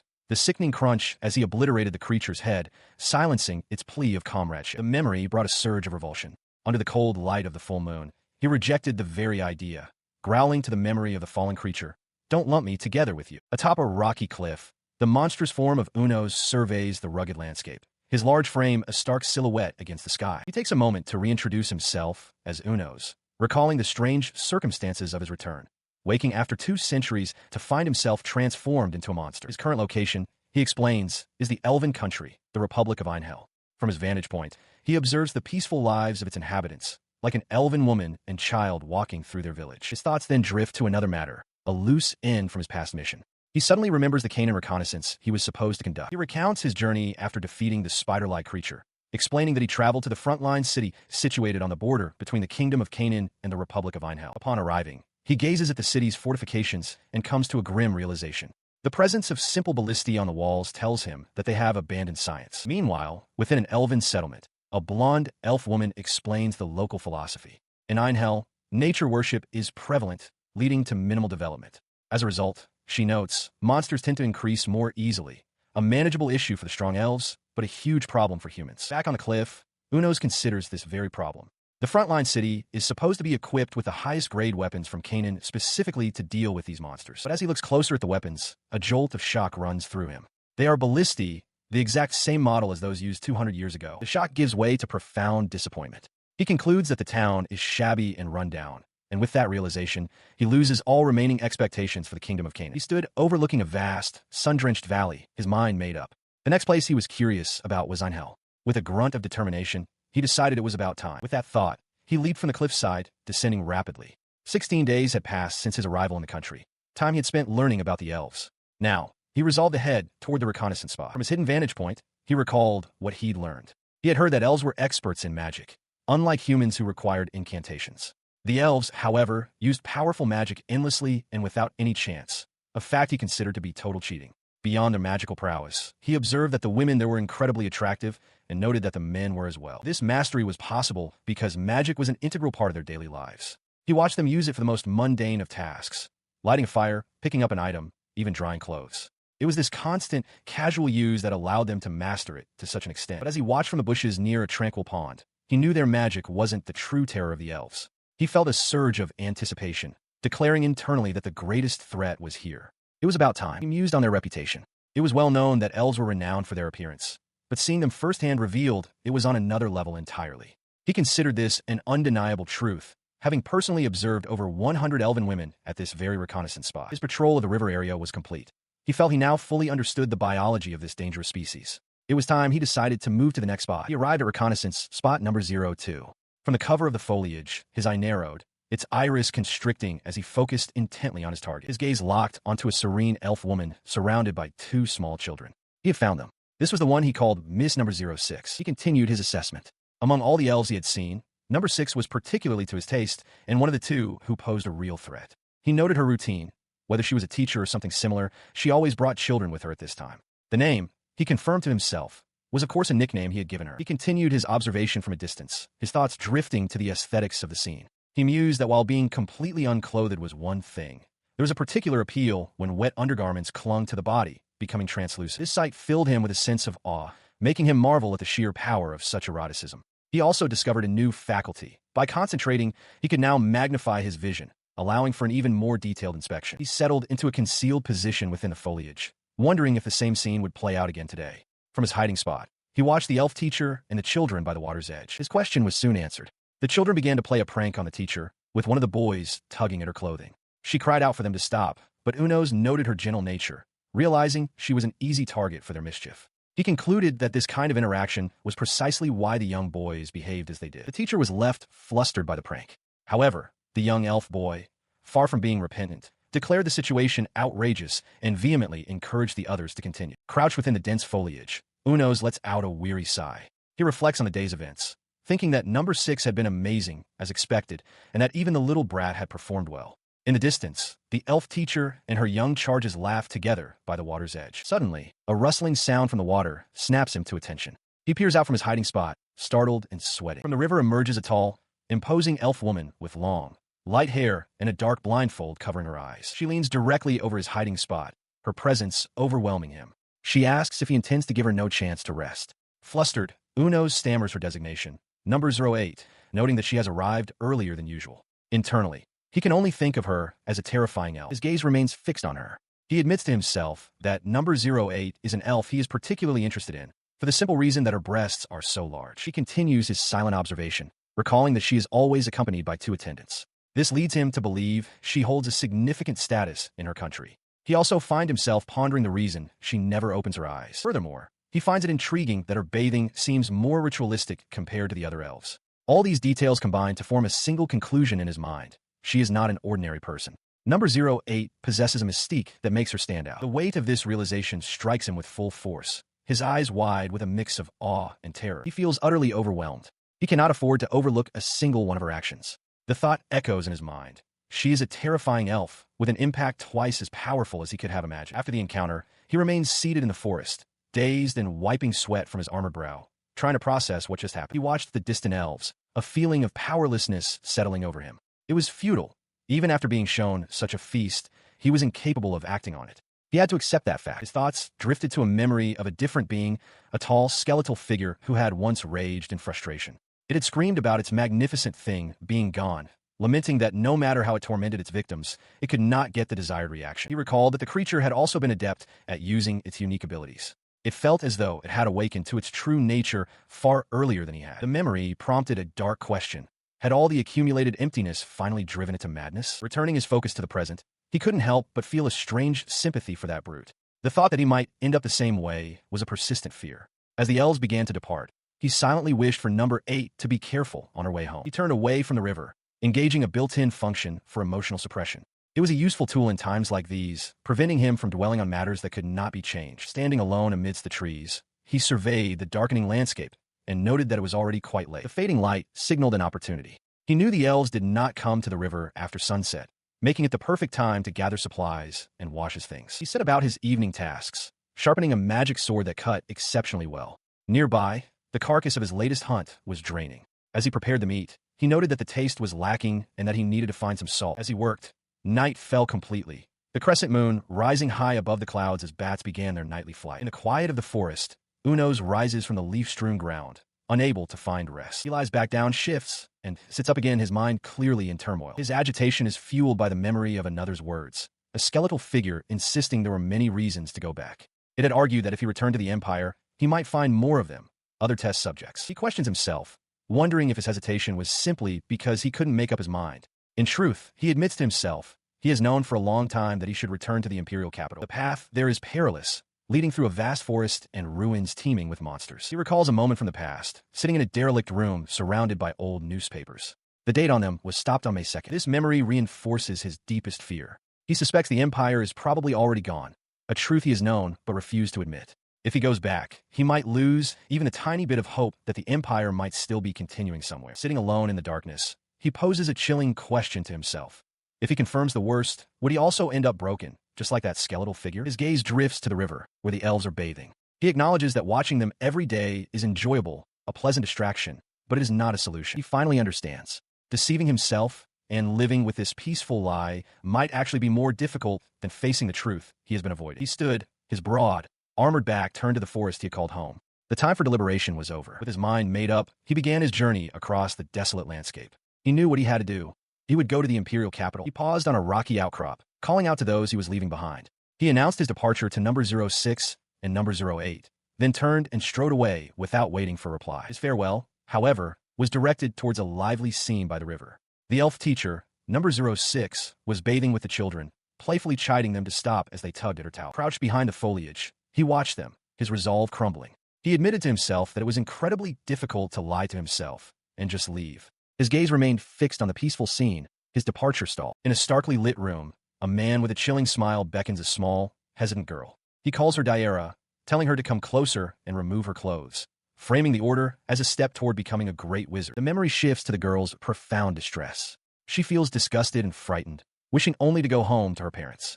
As a man in a doctor's coat examines her, he mutters for her to grow up quickly so he can return to his hometown. The girl is left trembling in a bed, the trauma overwhelming her. The vision fades, replaced by the sight of an adult woman with magenta hair and a witch's hat, Gister, standing before the charred ruins of a town. The desolate landscape stretches before her, a silent testament to some past catastrophe. She jolts awake with a cry, the horror of a nightmare clinging to her. Sitting up in bed, her eyes are wide with terror, the disturbing memories still vivid and painful. Later, having composed herself, she walks through the bustling streets of Recall, a town in the kingdom of Canaan. Her attention is caught by chatter from a nearby crowd, and she turns, inquiring about a monster they mention. She finds a potential informant, a woman with long, reddish hair. The woman claims she's already told the guards, but Gister offers a silver coin for any information, no matter how trivial. Intrigued by the offer, the woman agrees to tell Gister everything she witnessed. The informant begins her tale, describing a scene of utter chaos. She explains that she and others were being taken to a kidnapper's hideout when a monster suddenly appeared, turning their grim situation into a bloodbath. She continues, stating that the kidnappers fled almost immediately. Given the terrifying creature that stood before them, their flight was entirely understandable. The woman explains that the monster's actions were puzzling. It didn't take anything and eventually ran off. However, she notes that it stared at them intently, as if searching for something. Gister asks why it attacked the carriage in the first place, but the informant admits she doesn't know. Her voice rises with remembered fear as she concludes her story. Just as she thought the creature was gone for good, it came right back, its massive head appearing suddenly at the carriage window. She finished her account, explaining that the creature simply stared at them for a while before turning and leaving without doing anything. She added, however, that it was just a woman's intuition, but she felt its gaze was intensely focused on her chest. Gister considered this, wondering aloud if that was simply how such creatures viewed human women. The reddish-haired woman conceded that in the end, nothing happened and they were safe, but they had remained on high alert. Changing the subject, she complimented Gister on her beauty and her great assets, offering her a well-paying job at her establishment. A bit taken aback, Gister wondered if that was meant as a compliment, but agreed she would ask for help later. Her mind, however, was already processing the new information. She concluded with certainty that the target was in Canaan and was drawing closer. As she walked through the town with her companions, their chatter faded into the background. A memory surfaced, triggered by the mention of a predator. A man's voice echoed in her mind, speaking to a young girl. "Come to me, Daira. You have a great talent." She recalled being 8 years old, deceived by a mentor who preyed on young girls, lured by the lie that he saw her magical potential. The memory spiraled into a vision of her hometown, ravaged and destroyed by monsters. Despite the horror she endured at the hands of others, she had trained relentlessly, pushing herself to adulthood. She remembered the crushing weight of despair, collapsed on the unforgiving ground, utterly broken. From that despair, however, a different kind of strength was born. She stood amidst the rubble, realizing in hindsight that she must have been out of her mind with grief and rage. With nothing left to matter, she became an adventurer. Deceived and violated even by her own comrades, she channeled her pain into a singular purpose, relentlessly hunting monsters, where near-death experiences became an everyday reality. Her sole motivation was a fierce determination to erase the existence of monsters from this world. It was during this relentless crusade that she met the siblings, Rena and Lizel. Having only ever joined existing teams, this was the first time she had been invited to form a new one. Lizel turned to her, his expression earnest, and asked if she would like to team up with them. Lizel recalls his initial casual attitude, thinking he could leave if he wanted. But then Gister joined their group, and a confident warrior named Gista enthusiastically asked to join as well, solidifying their new party. Together, they shared hardships and joys, surviving numerous life-or-death situations as a cohesive unit. Before long, their teamwork paid off. After a grueling battle, Lizel, bloodied but triumphant, roared that they had defeated the ogre with a magic sword. Gista, lying wounded on the ground, laughed in relief, admitting he thought he was going to die. Rena rushed to his side, urging him not to talk, as his wound was still fresh. Gister, however, looked down at the injured Lizel with a wry smile, telling him to become a man worthy of it. Lizel, still reeling, asked what they should do with a magic sword, suggesting that Gister, as the leader, should keep it. He remembers how Gista playfully asked about his potion, which Lizel admitted he'd already used. In that moment of camaraderie, Lizel realized this temporary team had become a real home for him. Yet, a shadow falls over the memory, a bitter thought that monsters always take away the things that matter most. The memory fuels Gister's resolve. She declares that the sword is proof that she once had a place to belong, and she will get it back, no matter what it takes. Her thoughts turn to Daira, who, with tears in her eyes, clasps her hands and pleads for her to make sure she returns alive. With her resolve hardened, Gister sets off through the city streets. Her long hair flows behind her as she walks with purpose, her mind fixed on a single goal. A silent promise echoes in her thoughts. Wait for me, Rena. Unos arrives in a desolate, ruined landscape, his heavy footfalls stirring the dust of shattered buildings. He reflects on his journey, having left Einhell and headed southeast toward the imperial capital as fast as he could. The scars of battle are starkly visible across the land. His relentless pace brought him to these specific ruins by sunset, the fading light casting long shadows over the destruction. He tries to identify his location amidst the rubble, surmising that this must be the town of Idres, though it is nearly unrecognizable. A jarring memory or vision flashes through his mind. The blonde elf woman, alongside another of her kind, recoiling in horror from a cataclysmic blast.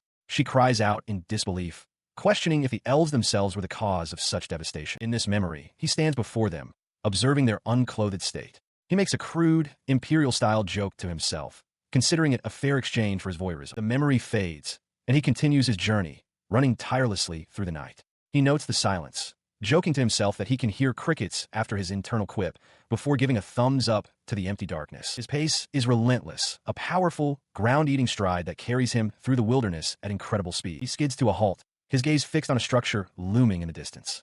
A sense of recognition dawns on him. It can only be one thing, the Shibaru Iron Tower. He stares up at the colossal structure, tilted precariously but unbroken against the moonlit sky, a testament to the Empire's impressive technology. He recalls a memory, a vision of 4 people, a family, standing together in a soft, ethereal light. He reflects on the special nature of visiting places that hold such family memories. His contemplation is interrupted by the sudden appearance of a horde of pale, gaunt humanoids.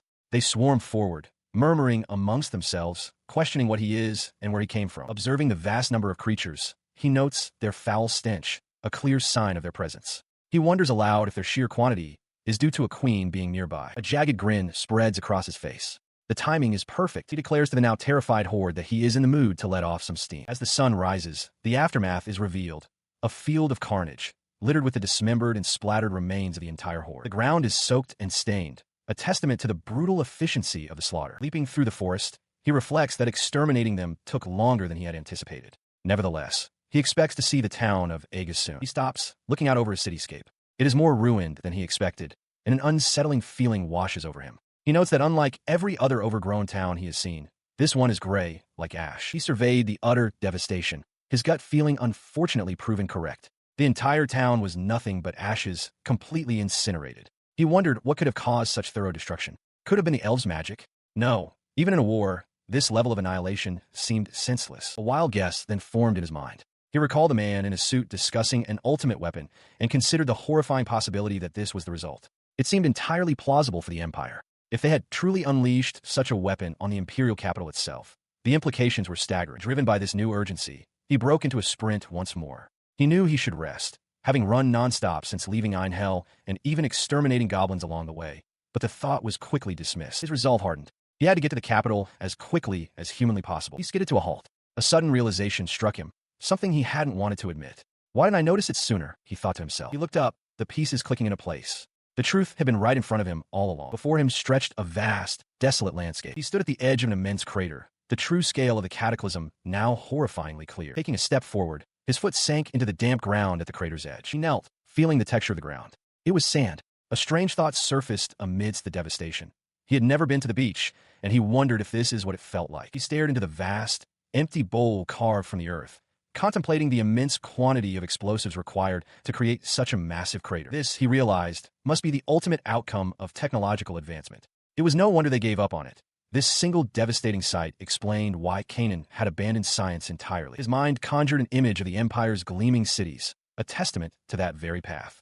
He was forced to wonder if their entire course had been a terrible mistake. With his resolve hardened, he launched himself into the sky, rocketing towards the imperial capital. From the cover of dense foliage, the armored being known as Unos peers out, offering a cheerful, albeit unseen, greeting. His attention, however, is fixed on a specific target. He inwardly praises the form of someone he calls number 08, appreciating the view as she bends over. His lighthearted observation gives way to a grim reality. He stands in a desolate, crystalline wasteland, reflecting on the fate of the Ferlitos Empire. As he expected, it has been completely annihilated, a victim of its own self-destruction. Meanwhile, in another location, 3 powerful-looking elf women confer. The one who appears to be their leader declares that with the Empire gone, she must now turn her attention to investigating their greatest threat, the true form of the elves. She elaborates that this is precisely why she is conducting her observations. Even now, the scene reveals her bathing, a part of her ongoing surveillance of her own kind. The perspective returns to Unos in the bushes. He continues to admire the elves' forms, finding them beautiful, but a moment of self-awareness strikes him. He wonders if this activity is simply a way for him to run away from reality. The thought solidifies into a stark confirmation. He is, indeed, running away from reality. This realization triggers a memory of his past. As a human, he had clung to a sliver of hope, discussing a possibility with his colleagues. He had theorized that even if the Empire fell, someone might survive who could continue the research on the technology needed to restore his humanity. The memory fades, leaving him standing before the vast, empty crater that was once the heart of that hope. He acknowledges grimly that this wishful thinking was crushed swiftly and completely. His mind spirals into a torrent of desperate questions. He wonders if he is doomed to this form forever, if he will be eternally alone, forever powerless. While he doesn't entirely hate his monstrous body, he admits to himself that, deep down, he still longs to be human again one day. His despair is momentarily pushed aside as his attention is recaptured by the bathing elf. A gauge materializes, illustrating his mental state shifting rapidly from overwhelmed to energetic, the sight providing a powerful, if temporary, reprieve from his existential dread. He gives thanks to a mental image of an elven woman, a goddess of breasts, believing that such fantasies are what allow him to remain sane and maintain self-control despite his circumstances. This coping mechanism stems from a dark thought. If he can never return to being human, it might be better for his mental health to simply accept his fate and see himself as a monster. Yet, as he watches the real elf from his hiding place, he suddenly feels no desire to leave. A flicker of defiance returns. He has not given up hope yet. With a renewed sense of purpose, he runs off, believing that even as a monster, he can still enjoy life as a human would to some degree. The important thing is to work toward that goal, a pursuit he admits is his greatest source of dissatisfaction. Later, this dissatisfaction manifests during a meal with his kin. The food is terrible, utterly tasteless. Unos realizes that every time he eats meat, he craves salt, but is always put off acquiring. He considers his options. The salt from the fallen empire is no good anymore. He sees no way to make a deal with anyone, leaving theft as his only choice. Reluctantly, he decides that the ban on robbery must be lifted. With his mind made up, Unos leaps into action. He has decided to head to the city of Canaan to get salt, and perhaps some spices as well. He resolves to move quickly. The scene shifts. Meanwhile, in that very city of Canaan, a man named Orlando is deeply troubled, clutching his head in extreme frustration. His distress draws a sharp rebuke from Arngale, who stands over him with a stern expression, reminding Captain Orlando that he has warned him about this before. Arngale slams a hand on the desk, shouting that Orlando needs to figure out basic literacy. Orlando weakly defends himself, stating that he can, at the very least, write his own name. His frustration boiling over, Arngale grabs Orlando by the cravat, demanding to know why he's slacking off when he's seen Lloyd and everyone else study. He leans in closer, stating that for God's sake, they don't have time, so he will just read the important parts. Orlando retorts, asking if Arngale wants to be hit, but immediately softens, apologizing and meekly declaring his affection. Their attention shifts to a report on a new species. Arngale finds it difficult to believe that the creature single-handedly destroyed the old Einhell goblin colony. Orlando, looking pensive, agrees certain it was the work of that specific being. He recalls the assessment.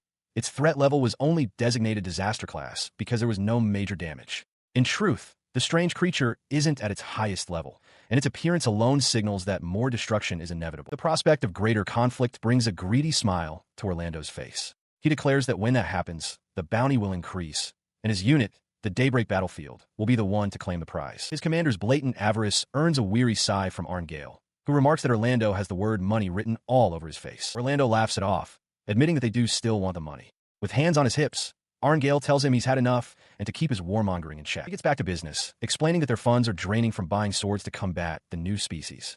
He asks Orlando to take on some good requests to help train the new recruits, and Orlando agrees. He grows serious, however, noting that while they've strengthened their weapons, they are still critically lacking in mages, both in number and skill. He wonders if there's anywhere this isn't the case. His frustration peaks as he cries out, wondering if a beautiful, excellent mage who doesn't need money even exists, a vision of a particular woman flashing in his mind.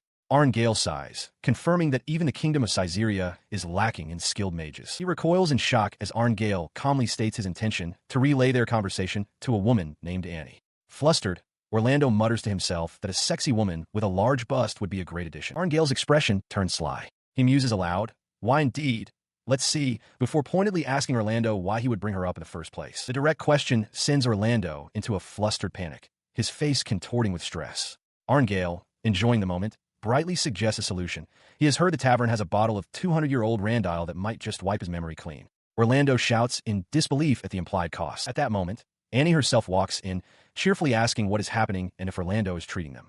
Defeated, Orlando slumps over a desk, offering a hollow thank you to Arngale, who stands over him and magnanimously declares that he will treat everyone. His declaration is met with a shriek of protest from Orlando, but it is drowned out by the jubilant cheers of Annie and two other soldiers who have gathered. Annie happily confirms to the group that it seems the captain is indeed treating them. As the others celebrate, Arngale watches with a smug smile. He chides Orlando, telling him to stop adding non-stop orders because of the cost, and remarks that this is what he gets for slacking off. The monstrous, white-armored form of Unos looms into view, his sudden appearance striking terror into a group of bandits below. Their faces twist in shock and fear, letting out cries of alarm. The ground is a scene of carnage, littered with the bloodied bodies of those who try to defend their caravan. Unos observes the bandits' panicked reactions.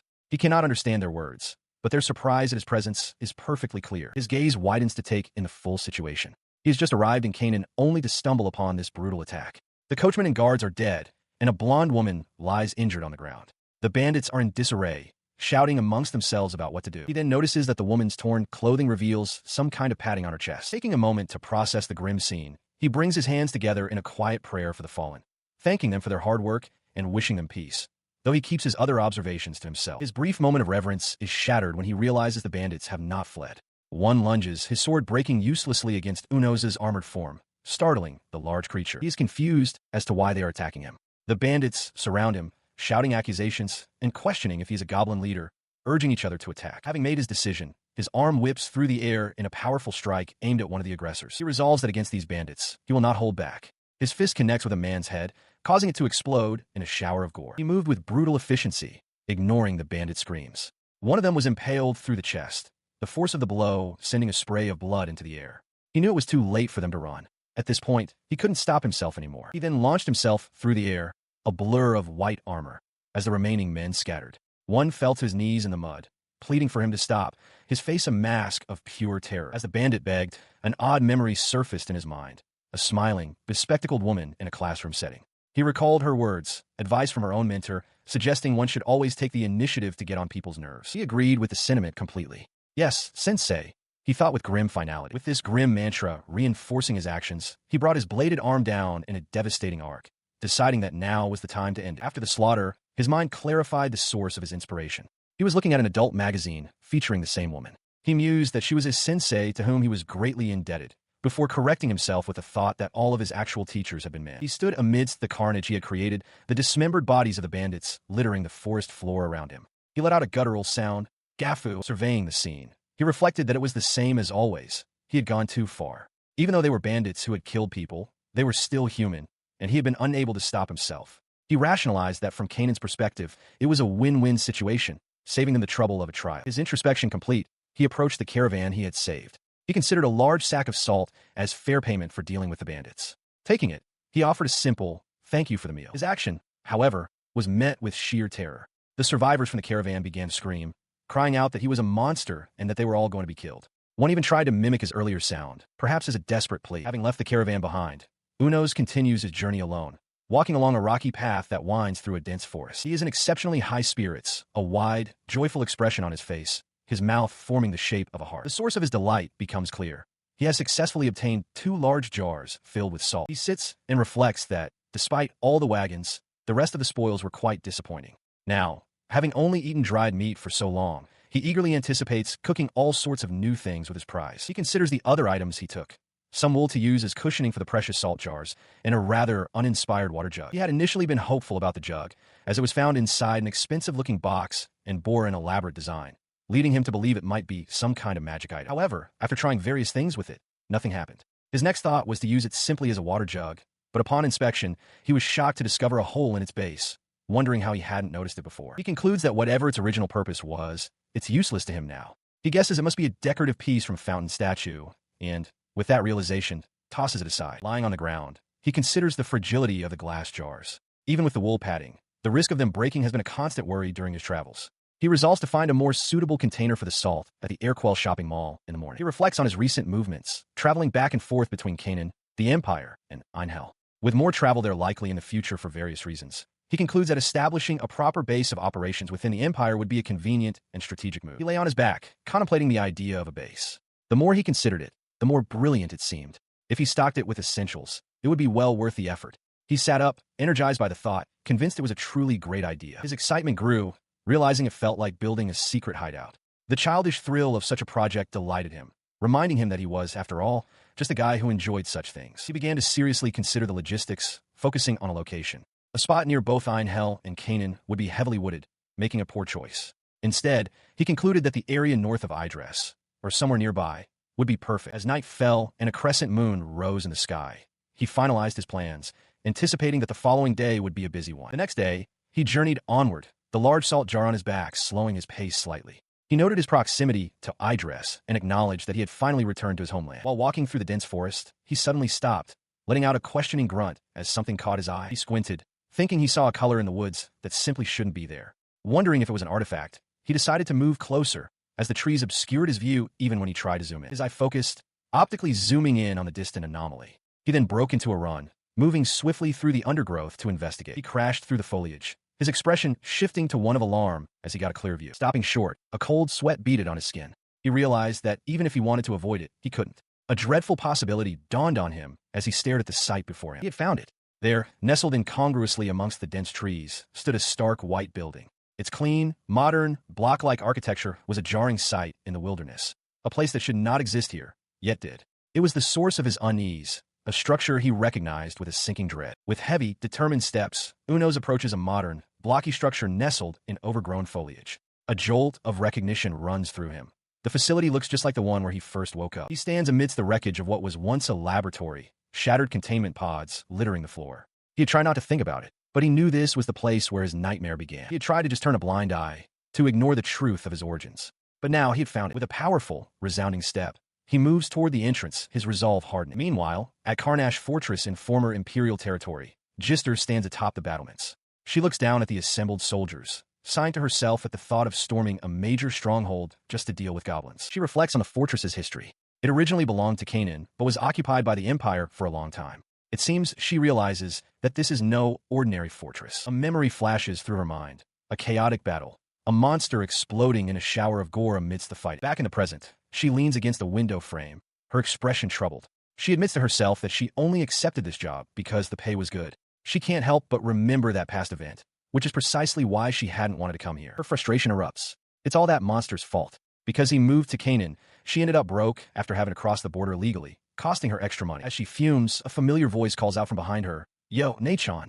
She turns, startled, to see her brother approaching. Gister, her expression unreadable, posed a provocative question to the soldiers before her. How much for a night? Her facade then cracked, and she let out a frustrated scream, lamenting the nature of every single one of them. She turned away from the two men, declaring that the queen was in the fortress ahead. She curtly ordered them to find somewhere else to satisfy their urges, but one of the soldiers called out, asking if she was ignoring him. As she stood silently, the soldiers conferred. One remarked on her nerve, but the other had noticed a crest on her staff, identifying her as a mage from the Kinoshita clan of Caesarea. Unimpressed, Gister simply asked if there was anything else. This revelation struck fear into the men. They knew that within the magic nation of Caesarea, the Kinoshita and Itsu clans were famously powerful. To be allowed such a name meant she possessed immense strength. One of them muttered his relief at not having been burned alive. Despite the danger, one soldier remained captivated by her appearance, remarking that her sultry face was hard to resist. His companion had to physically restrain him, telling him to get a grip. In that instant, A projectile shot from the distance, striking the distracted soldier squarely in the forehead. He was killed instantly as a shocked friend looked on. The next morning, the battle began in earnest. As the mages advanced, the second soldier was struck down, crying out for his fallen buddy in his final moments. Amidst the chaos, Gister began her incantation. With a sharp cry, she unleashed a volley of massive fireballs that soared towards the enemy fortress. The spell struck the ramparts with devastating force, erupting in a colossal explosion. As Gister exhaled, another mage watched in awe, remarking that she was in a different league and had likely already taken down 100 foes. She informs the soldier, Orlando, that she has exhausted her magic and must fall back. When he thanks her, she requests he not call her master, as the title reminds her of a contemptible figure from her past. Orlando falls silent, considering her words. She turns and walks away along a wooden platform, leaving him behind. He shouts after her, complaining that mercenaries can't be trusted because they are always looking for an easy way out. While acknowledging that running out of magic is unavoidable, his tone is one of frustration. Gister glances back, annoyed. A knight from the local army interrupts, ordering his troops to keep damage to the fortress at a minimum, as they intend to reuse it. This contradicts the simpler strategy of just setting it on fire. Gister mutters that this kind of supervision is another reason she was reluctant to take the job. She continues to grumble to herself about the nobles, reflecting that they are all the same, quick to complain without ever putting their own lives on the line. She admits to being jealous of their easy jobs. Her attention is drawn back to the battlements. Walking along the wall, she observes that the goblins have lost their momentum quicker than she expected, noting that it would have been far more troublesome if they had been equipped with the Empire's weapons. With the outer wall secured by the invading forces, the first stage of the siege concluded in what felt like the blink of an eye. By the time the main gate was opened and the rear guard pushed inside, only the Goblin Queen and a handful of her attendants were left.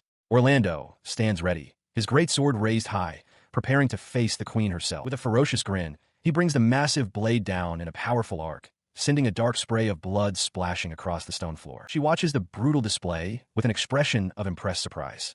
The Goblin Queen's legs have been shattered, making her an easy target for arrows, and she quickly met her end. The battle to recapture Carnash Fortress concluded as a decisive victory. Despite being described as a hard-fought battle, the casualties were minimal, with only 5 deaths and 65 wounded. The fortress itself sustained little damage in the assault. Amidst the celebrating soldiers, one knight laughs heartily, declaring that the Lord will surely be pleased with his excellent instructions. Gister, however, looks on with disdain, muttering that he's acting high and mighty when all he did was hold him back. As she scoffs, Orlando approaches, a wide grin on his face as he praises her impressive performance. His men, however, seem to have other thoughts, fantasizing about her in a less professional capacity. He flushes, realizing the implication of his words and the atmosphere among his troops. He quickly backpedals, insisting that he was talking about her work. Gister lets out an exasperated sigh. He composes himself and formally introduces himself as Orlando, the leader of the Daybreak Battlefield group. The young blonde soldier beside him adds that his name is Lloyd, also from Daybreak. The word work finally seems to catch Gister's attention. He gets straight to the point, stating plainly that he wants to hire her. Her expression shifts from annoyance to sharp focus. She asks if he has heard the rumors about a new species of monster. He confirms her suspicions, revealing that he has a bit of a history with that very monster. Orlando explains that he expects to be called on an extermination mission soon, but his forces are lacking in the quality and number of mages. Someone with her skill would be a great help. His words catch her by surprise. The idea that he has a personal history with this creature piques her interest. Her demeanor hardens, her gaze intense. She demands that he tell her the details. A silent, blocky facility stands under a partly cloudy sky, its stark white walls surrounded by dense foliage. The structure appears abandoned, a relic of a bygone era. Inside, Uno stares at an open elevator door, sweat beading on his armored brow. He is bewildered, questioning aloud why the gate is open when it should be sealed. He recalls how he discovered this facility, having entered through a hole in the outer wall. Peering down the elevator shaft, he notes that it doesn't seem particularly deep, but his attention is caught by another hole in the shaft wall, its edges seemingly melted. His gaze shifts upward, confirming that the ceiling of the elevator car itself is also melted through. As he processes this, he examines his hand, a sudden realization dawning on him as he identifies the substance clinging to it. Threads. The connection becomes clear. This was the nesting place of the spider-like creature he had been tracking. After descending into the basement through the cramped elevator shaft, he finds another gate standing wide open before him. He pauses, his senses on high alert. From the darkness beyond, he can just barely detect the faint sound of movement. Suddenly, it all makes sense. The gate hadn't been open from the start. The spider creature had opened it upon leaving. This could only mean one thing. The facility's power generator must still be running. His guess is confirmed as he moves deeper inside. He finds equipment actively generating a small amount of electricity using groundwater. With his theory proving correct, he proceeds to investigate what has happened. He finds a machine that still has power and extracts information from it, confident in its reliability. The fact that it's still running is a testament to the enduring quality of the Empire's technology. He assesses the old facility, noting that the power generation equipment will only last about 300 days. For now, however, it is perfect. The sturdy, underground construction makes it difficult for creatures to enter, and he can use a small amount of electricity. He decides to worry about extending the power supply later. With a triumphant gesture, he declares that this location will become the secret base of the Empire's stronghold. His mind shifts to the next task. Before settling in, he must head to a place called Islequell to retrieve some items, carefully packing a few glass bottles into his backpack. Elsewhere, an elf woman with long, light hair relaxes peacefully in a body of water. Her tranquil moment is observed by a small, white creature hiding in the bushes, who internally states its sole purpose for being there is to check on the elves. The elf woman, however, notices a pair of elf children nearby, sensing they are up to some mischief. Her attention is drawn by one of the elf boys, who proudly exclaims that he's caught a fish. He tosses his catch into the air for her to see, and she looks on, amazed. The playful moment takes a turn as the fish lands squarely on her head. While she's startled, another elf boy rushes up from behind and yanks away the cloth she was using as a covering. They succeed, running off with her covering while laughing triumphantly. Distressed, she cries out for them to give it back. The prank concludes with the elf woman scolding the now subdued children. From the bushes, the small white creature gives a thumbs up, thinking that their pranks are becoming more precise and that it looks forward to the next one. This entire scene was witnessed from a distance by Unos. He reflects that as someone from the Empire, he has mixed feelings, but watching them makes him realize elves aren't so different from humans. He considers that building a good relationship with them might not be so bad after all. He considers the potential benefits of forming a good relationship with the elves. Their long lifespans mean they might hold knowledge of what truly happened 200 years ago. However, he realizes there's a critical obstacle. He cannot understand their language. Deciding not to rush things, he resolves to head back to the Empire for now. The small slime creature bounces happily as he internally admits his initial reason for coming to the area was far less strategic. Meanwhile, in the Canaan Kingdom, stands the grand administrative building of REINCARNATES. Inside, Arngale reads a document, his expression growing tense and weary. He lets out a sigh at his desk when a knock sounds at the door. After he bids them enter, a man with long, braided hair steps in, asking what is wrong. The visitor, Captain Marcus of the mercenary group, Golden Ember, remarks that he could sense Arngier's foul mood even from outside the room. Arngale confirms his suspicions, explaining that a new species extermination order has been issued. It is to be a joint operation with the local army. Marcus listens, unsurprised, noting that it has come to this after all. He questions the timing, however, thinking it too soon for such a drastic order from the kingdom. Marcus points out that based on his information, the new species has only attacked a merchant convoy, and the only casualties were bandits. Arngale reveals the true motivation, the Lord's pride. He explains that among the items the new species stole was a replica of Cease water source, a symbolic artifact intended for a new town being developed in the south. His fist trembles with rage. He fumes that the nobility doesn't care about the lives of mercenaries, sending them against an unknown enemy with insufficient information over something so trivial. Marcus notes the absurdity of the country's politics as Arngale shouts that if the high-risk mission succeeds, the local army takes the credit, but if it fails, the mercenaries bear all responsibility. He apologizes, but Marcus holds up a hand, reassuring him not to blame himself. Despite Arngale's efforts, the mercenary captain states firmly that his group, the Golden Ember, cannot get involved in this matter. Standing before Arngale's desk, he elaborates on his decision. While he doesn't care what happens to himself, as the captain, he is responsible for the lives of the younger members. Arngale concedes that he would do the same if their roles were reversed. The captain's expression grows somber. He wishes all the mercenary groups could refuse, but participation in the operation, codenamed Daybreak, is mandatory. He reasons that since they were the only ones who have faced this new species, there is little choice in the matter. Elsewhere, news of the mandatory operation causes a stir. Two soldiers, Orlando and a spiky-haired comrade, react with disbelief. Orlando exclaims that if Daybreak is participating, then Grant from Immovable won't stay quiet, noting that Grant always tries to compete with a certain individual. Back in the office, Marcus speculates that since a certain skilled individual is involved, things might just work out after all. Arngale, however, remains unconvinced, stating flatly that he doesn't think so. He continues his thought with a world-weary sigh, remarking that as one gets older, one can't help but become more cowardly. His gaze becomes distant. He asks Arngale if what he feels could be described as the whispers of the land, explaining that although he hasn't seen it with his own eyes, he can sense its presence. That presence is, at that very moment, making its way through a dense forest, a domain beyond what humans should approach. Unos charges forward, a singular, powerful thought propelling him. With Boob's power, move forward, Unos. Unos' eyes flutter open as a voice greets him for the morning. He turns to find the elf teacher, Miss Number 06, lying beside him. She chuckles, noting that he has finally woken up, much to his complete shock. She leans in closer, teasingly pointing out that his little friend has been quite large the entire time, causing Unos to flush with embarrassment. Suddenly, he leaps from the bed with a triumphant roar, celebrating the return of his tail, his partner. He flexes joyfully, relieved to have it back. His excitement gives way to a quiet moment of realization as he looks down, muttering to himself that it all figures. He recalls the events of the previous day, remembering how he had run at full speed all the way to Urkel. The exertion was so great that he went straight to bed, realizing it was the first time his body had ever felt so completely tired. Now rested, Unos moves through a storage area, methodically gathering basic supplies: a plastic container, a scrubber, dishware, and salt. He pauses to consider the available home appliances, concluding that devices requiring a constant supply of electricity, such as a refrigerator, would likely be unusable. His gaze then falls upon a large television. He reflects on how he has always admired the idea of watching movies on such a screen, thinking that some entertainment would be nice. A practical concern immediately follows this thought, however, as he questions whether any data disks he might find would still be usable. He inspects one of the items he has gathered, a video camera. It appears to be an old piece of technology from his former world. The device sparks a shocking realization. With a video camera, he could record certain kinds of scenes, intimate scenes. An image of the elf teacher flashes through his mind. He trembles, electrified by the thought that such recordings could last forever. A smaller, more timid part of his consciousness, however, recoils, reminding him that voyeurism is a crime. His mind becomes a battlefield. An angelic voice argues that using the Empire's greatest invention for such a purpose is disingenuous and wrong. A devilish voice counters that there are no laws in Einhell against secret filming, as video cameras don't even exist there. The internal conflict is agonizing. He grits his teeth, his expression hardening with resolve. He concludes that this is a line that must never be crossed by a human being. A moment later, a joyous realization strikes him. He isn't human, so it's perfectly fine. His inner demon celebrates the clever loophole as his better angel despairs. With his moral quandary settled, he stands before a store display filled with cameras, vowing that the Empire's technological prowess will be put on display once again, albeit secretly, for the elves. He searches the shelves, but can't find what he's looking for. Consulting a catalog, he spots the perfect item, the latest model with zoom and multiple functions.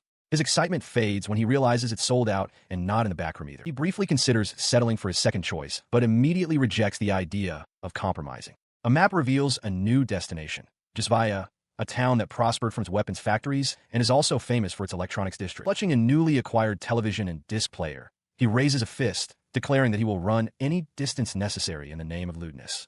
He decides to return to his base to set up the TV first, letting the matter with the goblin slide for now. He finally arrived in the town of Jisvaya, his excitement palpable as he surveyed the industrial cityscape. His expression hardened with resolve. After coming all this way, it would be a crushing disappointment if the camera wasn't here. He pleaded with fate for it to be available. His hopeful search was abruptly interrupted by a grim sight. Hanging from a traffic light was the brutalized body of a hanged orc, a stark and bloody display. Suddenly, a dark, powerful figure launched itself into his path, landing with menacing poise. The creature issued a clear warning. This was its territory, and trespassers would suffer the same fate. The creature struck with incredible speed, its kick sending Unos staggering back. He identified his opponent as a red ogre, a being whose intelligence and physique were on a completely different level, far superior to that of regular ogres. He considered that it would be a problem if this creature showed up while he was searching for the camera. Annoyed by the interruption, he squared his shoulders and accepted the challenge. Fine then, he thought. Bring it on. Their fists met with a thunderous impact. Unos felt his foot slide back from the sheer force of the blow, a rare occurrence. He realized with a thrill that this was the first time he'd faced someone with this much power, someone he could finally have a proper hand-to-hand fight with. The red ogre pressed its advantage, unleashing a devastating punch that connected squarely with Unos' head, sending him reeling. He was struck again, this time by a powerful kick. As the red ogre's foot pinned him, Unos' perspective shifted. This wasn't a mere match or a battle. It was a fight to the death, and he resolved not to hold anything against his opponent for it. With this grim understanding, he retaliated. He drove his fist forward with brutal precision, punching straight through the red ogre's chest. The creature's head exploded in a shower of gore as Unos' follow-up strike connected, ending the fight instantly. He had barely dispatched one threat when another, far larger ogre-like creature loomed over him. The behemoth swung a crude, heavy club downwards with immense force. In response, Unos raised his armored forearm to intercept the crushing blow. The impact was devastating. A sickening crunch echoed as the club shattered against his arm, sending a spray of dark fluid across the ground. Despite the force of the attack, Unos stood unharmed, looking down at the corpse of his attacker, its skull caved in. He flexed his hand, remarking to himself that the blow had actually hurt, but the wound had already healed completely. He reasoned that since the creature had initiated the conflict, its fate was sealed. As his small angelic and demonic conscience figures appeared, he sat by the water's edge, pondering that with such power, he could very well be the strongest creature on land. With all future concerns needing to be addressed, Uno strode through a store, his mission clear: find a high-end video camera. He scanned the displays until his eyes landed on the perfect device, a large, professional-grade camera resting inside a glass case. His search was a success. Overjoyed, He celebrated the discovery with unrestrained glee. While he was there, he decided to also look for some movie discs, mentioning one in particular that he was eager to see. To be safe, he gathered 2 cameras of the same model and 50 blank discs for recording. Satisfied that his preparations for filming were now complete, he then moved to an aisle lined with countless discs, feeling overwhelmed by the sheer number of choices available to him. His indecision vanished as his attention was captured by a curtained-off section marked with the number 18, emanating a distinct allure. As if drawn by an invisible force, Unos walked past the curtain and disappeared into the restricted area. His shopping trip concluded with a haul of 2 video cameras, 50 blank discs, and 3 movie discs. However, the final tally was far greater. 50 18 discs, all translated and delivered. Seated behind the towering stacks of his purchases, Unos attempted to explain himself. He started by saying the gravure idol he liked had switched to this field, but quickly corrected himself. He insisted it was merely a test to check if the discs were usable, claiming the genre was irrelevant. He kneels before his new acquisitions, a palpable desire to start watching immediately warring with a sense of propriety. He decides he must not hurry. It would be rude to the actress if he did not give her his full attention. With that settled, he concludes that he must eat first. Outside, over a crackling fire, a large cut of meat sizzles, which he intends to cook thoroughly before finishing it off. He then arranges the steak nicely on tableware he had picked out earlier at Urquell, and with a flourish, seasons it generously with his special seasoning, Canaan salt. The meal is complete. A Uno-style deer steak, or in simpler terms, grilled meat, glistening perfectly on the plate. Without hesitation, he digs in, taking a large, satisfying bite of the steak. He revels in the taste, exclaiming how juicy the meat is and how incredible the salt tastes. He realizes that after this, there is no going back to bland flavors. Having finished, he stands before a metal sink, giving thanks for the meal. He reflects that using spices to mask the gamey smell would likely make it even tastier. He then turns the faucet, asking an unseen audience if they noticed. Water begins to flow from the tap. His attention is fixed on this modern marvel. He points out that this facility is equipped not only with electricity, but also with running water. As he washes his plate, he remarks on what a great help this is, as he is accustomed to fetching water from the river. The empire, he concludes, is truly impressive. He sat on the edge of his bed, the large screen before him humming to life. This was the moment. He steeled himself, a bead of sweat trickling down his armored skin. At last, the moment had come. With trembling hands, he slid a disc into the player. He noted the unusual tremor, a sign of his profound anticipation. He clasped his hands together, his gaze fixed on the case lying beside him.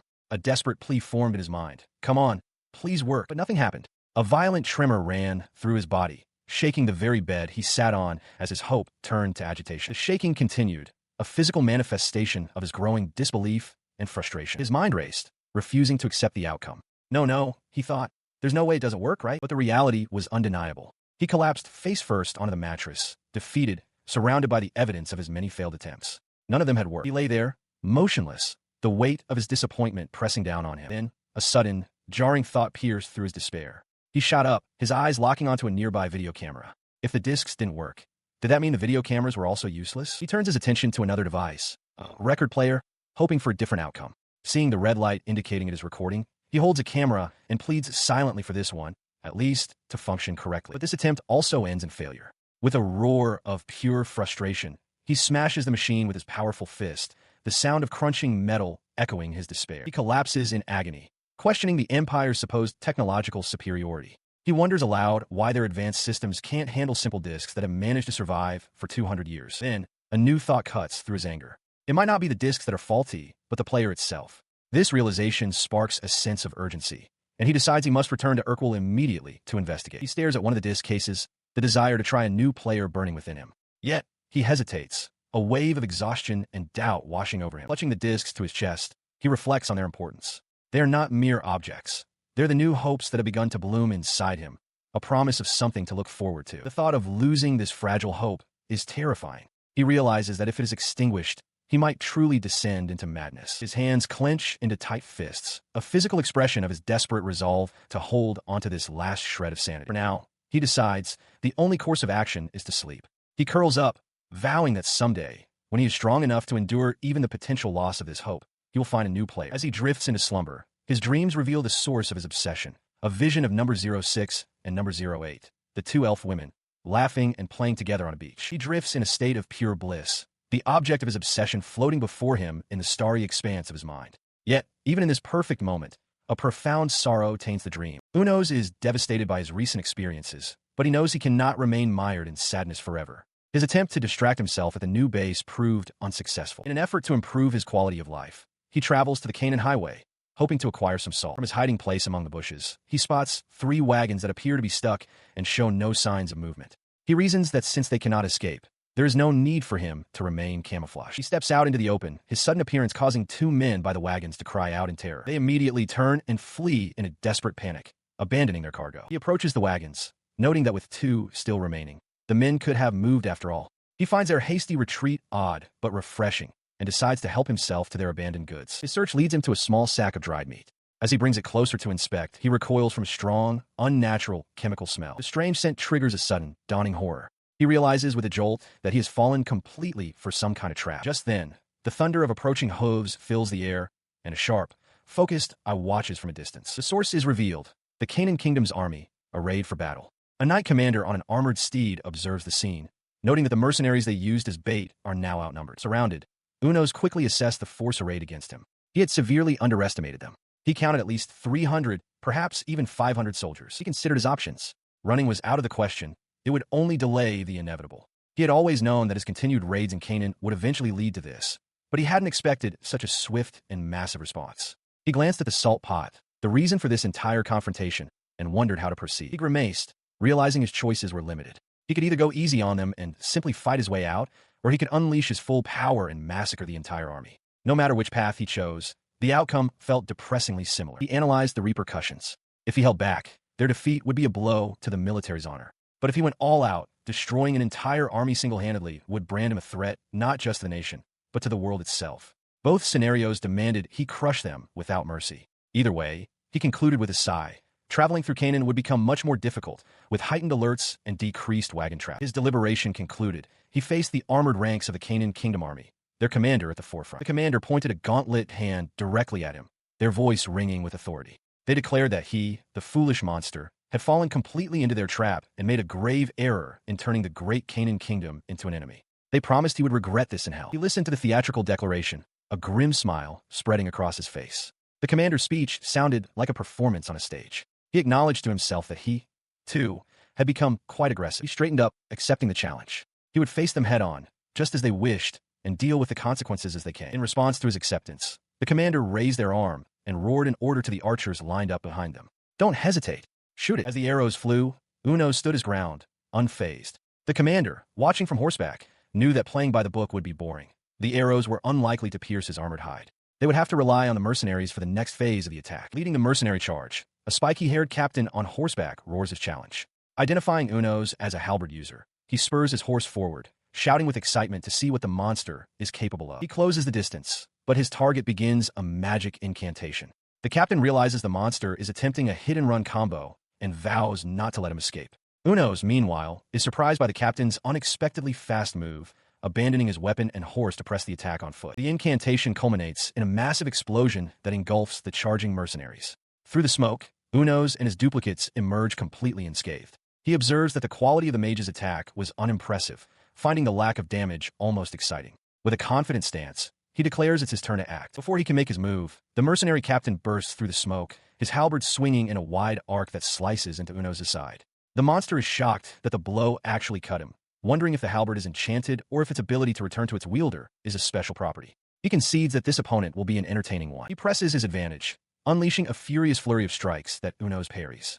The monster smirks, acknowledging that the mercenary group is full of battle maniacs, just as he expected. While the fight is fun, he recognizes the problem of facing so many at once and begins to consider making his exit. He sidesteps a swing and delivers a powerful, sweeping blow with his armored arm, catching the captain off guard and sending him flying. As the man tumbles away, Unos pauses, a flicker of admiration on his face for the cool maneuver his opponent just attempted. He lands hard on the dusty ground, his weapon skittering away. Pushing himself up onto one knee, the captain glares at the monster and shouts a defiant promise that he will not be allowed to escape. He stops, picks up the fallen halberd, and hurls it back with tremendous force. The weapon flies through the air and impales the captain, piercing straight through his chest and the back of his head, killing him instantly. His body slumps to the ground, lifeless.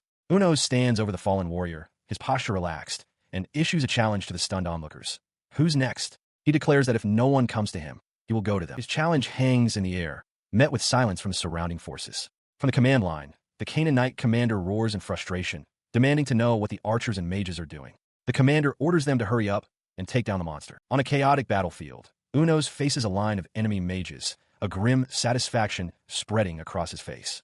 He feels that, at last, a true battle is about to begin. His confidence evaporates when three figures emerge from the fray: Orlando, Arngale, and a long-haired blonde warrior.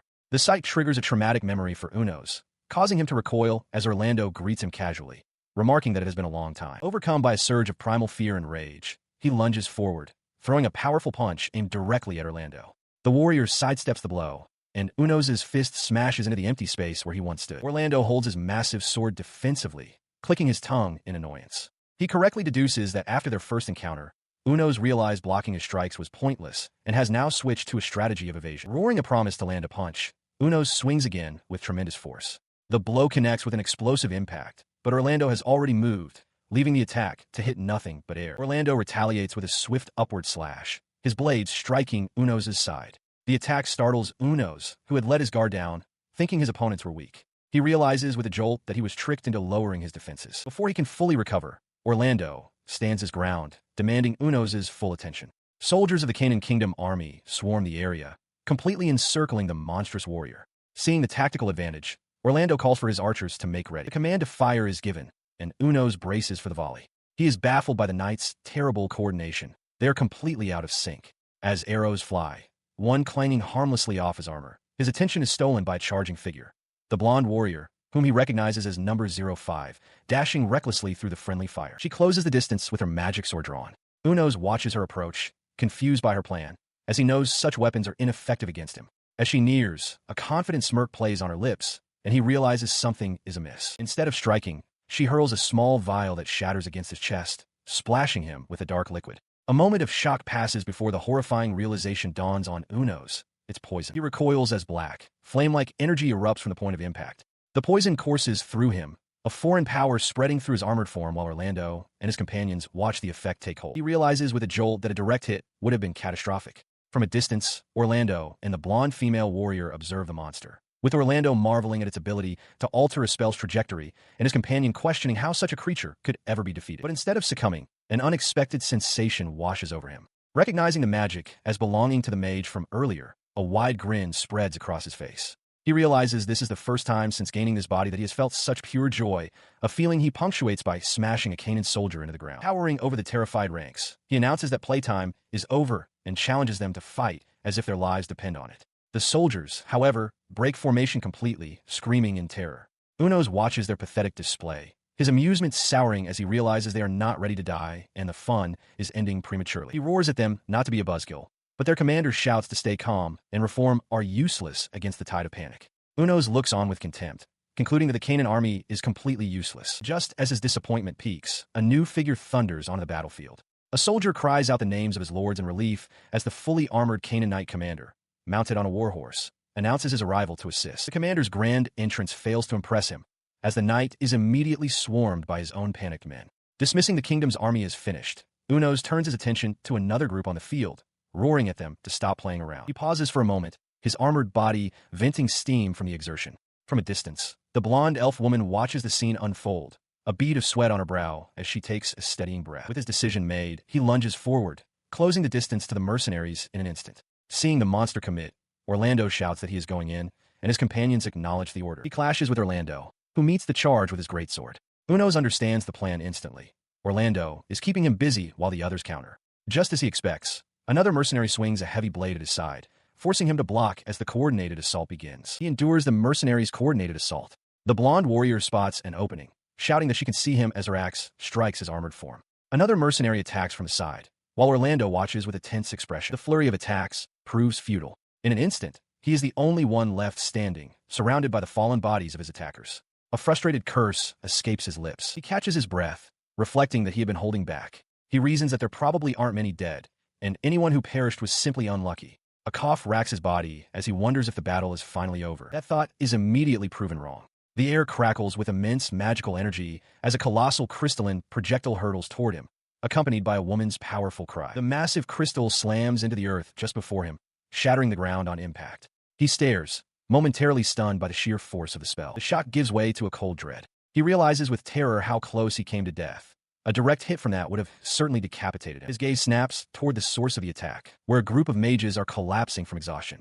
He is astonished, wondering how the magenta-haired woman could possibly have had so much magic left after their previous encounter. He sees that she has used up all her magic and can no longer even conceal herself. As she lies exposed on the ground, his attention is drawn to her prominent features. With the immediate threat gone, his curiosity takes over.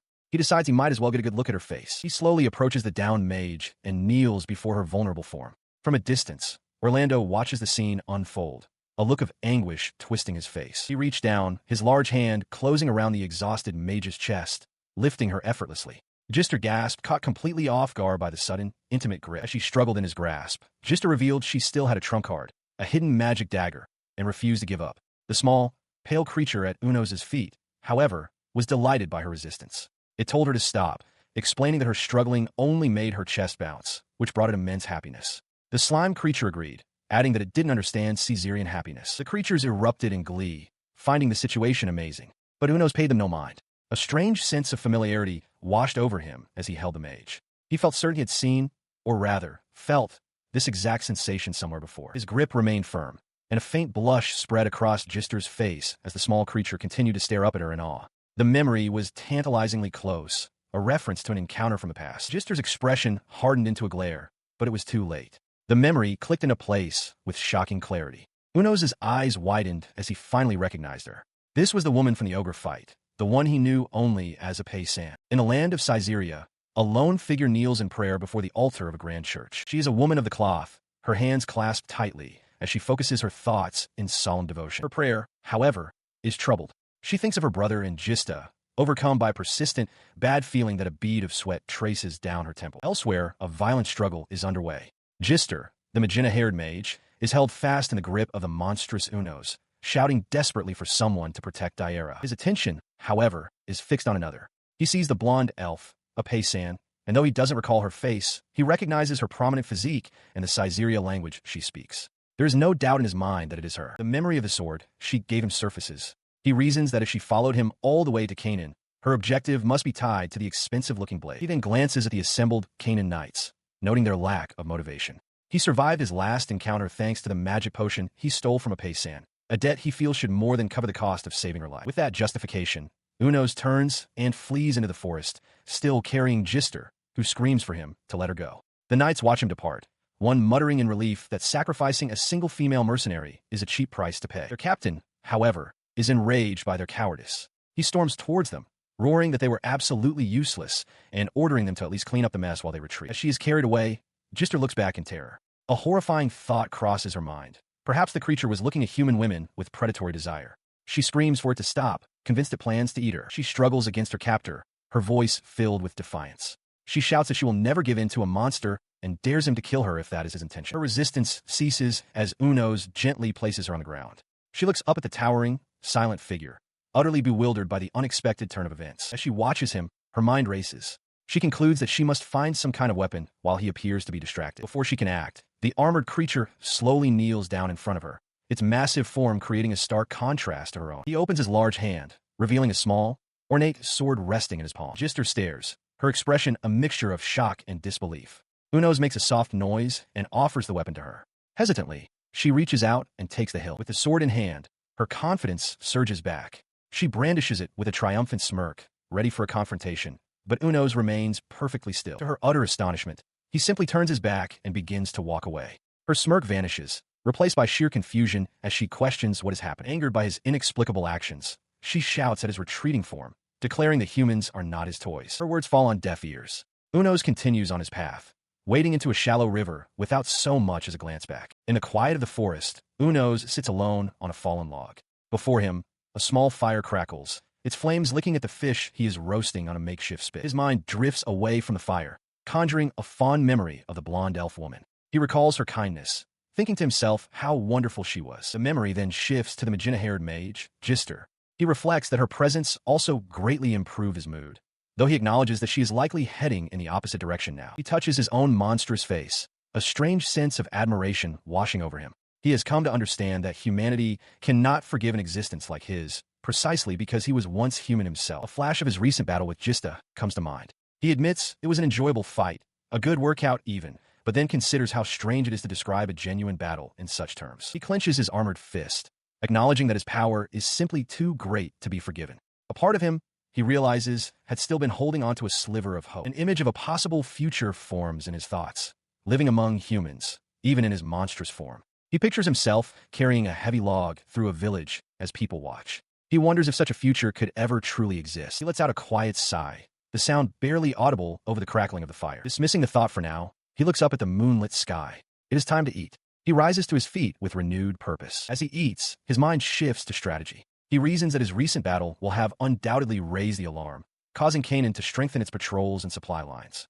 This means he must stay away from the kingdom for a while. However, he realizes the resulting confusion in their information network presents a unique opportunity. He lands with a heavy thud under the light of a crescent moon, his mind resolved. By morning, he would make his final move. Elsewhere, under the same sky, Gister calmly holds a small, crude effigy, her expression unreadable as she examines her handiwork. In the aftermath of a recent battle, Arngale's voice cuts through the chaos. He commands his soldiers to load the seriously wounded onto the carriages, while those with minor injuries are to prepare themselves. He then turns his attention to Orlando, who is being checked on by Annie. She asks with concern if he is all right, but he waves it off, insisting his current state is nothing compared to what they had faced previously. Despite his dismissive words, Orlando's face is a mask of grim resolve. Arngale approaches, offering a measure of reassurance by noting that they had fought well and suffered far fewer deaths than he had anticipated. His attempt at comfort is met by Gista, who addresses Arngale directly. He tells him that since Arngale is smarter than him, he should already understand the situation. The meaning behind Gista's statement settles heavily in the air. Orlando's expression hardens with fury as the truth strikes him. His anger is justified by the official report. Of the 157 participants in the subjugation mission, there were 18 fatalities and 45 wounded. This unusually low casualty rate is presented as proof that their monstrous foe had not been fighting at full strength. The political maneuvering has already begun. A bandaged soldier presents a formal letter, explaining that the Knights of the Lord's army are blaming their own incompetence for the outcome. He reports that Arngale is being held responsible for the mission's failure, and all blame is being shifted onto the mercenary guild, a version of events the Lord has already accepted. The Lord, upon hearing the verdict, erupts in fury. He slams his fist down, roaring that the decision is ridiculous. He is being informed that his responsibility for engaging the new species while concealing information is deemed particularly grave, and for that, he will be punished. The soldier presenting the news considers that all vital intelligence must have been passed along. In the Canaan kingdom, Arngale contemplates the grim reality facing his organization. Since the Great War with the Empire ended, the lack of conflict has steadily eroded the mercenary guild's standing. To avoid being purged entirely, they were forced to accept the country's management, a move that has only worsened their position. His face contorts with frustration and helplessness. He knows he lacks the power to truly protect the mercenaries under his charge. His hand tightens into a fist upon his desk, the knuckles white with strain. He dreads the thought of having to deliver this news. Slumped over in defeat, he whispers an apology to Orlando. Another mercenary group is about to disappear under his watch. Elsewhere, Gister walks away from a recent encounter, a heavy sack slung over her shoulder. A bead of sweat traces its way down her temple as she glances back, admitting to herself that the more she considers the situation, the less she understands. From a distance, Unos watches her depart, a single question in his mind. What is she? She continues on her way, lost in thought. Her homeland has been plagued by monsters since ancient times, and she believed her research had given her considerable knowledge on the subject. But this creature was something else entirely. Her thoughts are interrupted as she spots a familiar pair in a bustling crowd. It's Orlando, and with him, the monster. She realizes with a jolt that they both remembered her. This new species, she concludes, is abnormal in every conceivable way. The implication strikes her with force. Could its intelligence truly be so high that it can recognize individuals by face and voice alone? Later, at a lively tavern, Gister sits apart from the cheerful chatter of her companions. She stares in her drink, unable to shake her thoughts. She's never heard of a monster like that. While the memory is hazy, she reasons that Orlando, who left a much stronger impression, would be the one to focus on. Her mind races through possibilities. Could it be a demon's sword? No. She dismisses the idea almost immediately. It was defeated far too easily for that. The mystery of the creature only deepens, leaving her in a state of profound confusion. Her investigation leads her to a shocking sight. Daira, held captive and in distress. Gister cries out her name as Daira stares in disbelief, unable to comprehend the situation. Turning away from Orlando and Arngale, she offers a simple apology. She explains that her objective is complete and that she must return to her country, adding that it would be useless to try and stop her. Orlando looks on with concern, questioning Arngale's inaction. As she departs, a determined look hardens her features. She resolves internally that she cannot allow the situation with Daira to remain as it is. Her path takes her into the darkness of a dense, rustling forest. Elsewhere, under the same night sky, Lena gazes out a window with a worried expression, whispering the words sister. Into the quiet room. A sharp blow connects with Arn Gale's face, the impact sending his head snapping to the side. He recovers in an office, wiping a bit of blood from his lip as Gister confronts him, her face a mask of fury. She points accusingly, demanding to know what he meant when he announced their new assignment, the giant Viper subjugation mission. She continues, her voice laced with venom, explaining that this mission is a punishment. She informs him that, regrettably, he is included. Should he attempt to flee, he will be branded a fugitive. The image of a massive, dark-scaled Viper flashes, hinting at the deadly nature of their task. He, however, seems unfazed, a slight, confident smirk playing on his lips. He remarks coolly that returning to his mother country now would indeed be difficult. Her composure shatters completely. Gister roars in disbelief, questioning if this is truly a punishment. She argues that a disaster-class subjugation mission is far too severe even for someone in perfect condition, declaring it to be nothing less than a death sentence. At this, Orlando intervenes, his expression grim. He states that the responsibility should have fallen to the knight who failed to follow orders. He then turns his gaze away, speaking the name Daira, with regret before lamenting that this is the current state of affairs in Canaan. He continues his grim assessment to Gister, a wry smile on his face. He lays out their options: be hunted by the country for deserting the mission, or face the other mercenaries. Either path leads to hell. At least with a monster as an opponent, he reasons, the fight is straightforward. His expression hardens into one of intense resolve. He makes a desperate plea, not to anyone in the room, but to the absent Daira, asking her to lend him her strength. Below, Gister averts her gaze, her face tight with frustration and conflict. The tense moment is interrupted by a shift in focus. A hand, belonging to Lena, gently holds two small vials filled with a clear liquid. Elsewhere, a very different scene unfolds. Uno's tears into a piece of meat with a roar of delight, exclaiming how delicious it is with the black pepper he acquired in Canaan. He notes that the peppermill he got from Mole was a bit small, but the effort was worth it. He continues his meal over several days. On the first day, he savors a piece of pork. By the second, his enthusiasm wanes. On the third day, while the food is still good, a sense of dissatisfaction begins to set in. The feeling crystallizes into a sudden, overwhelming thought.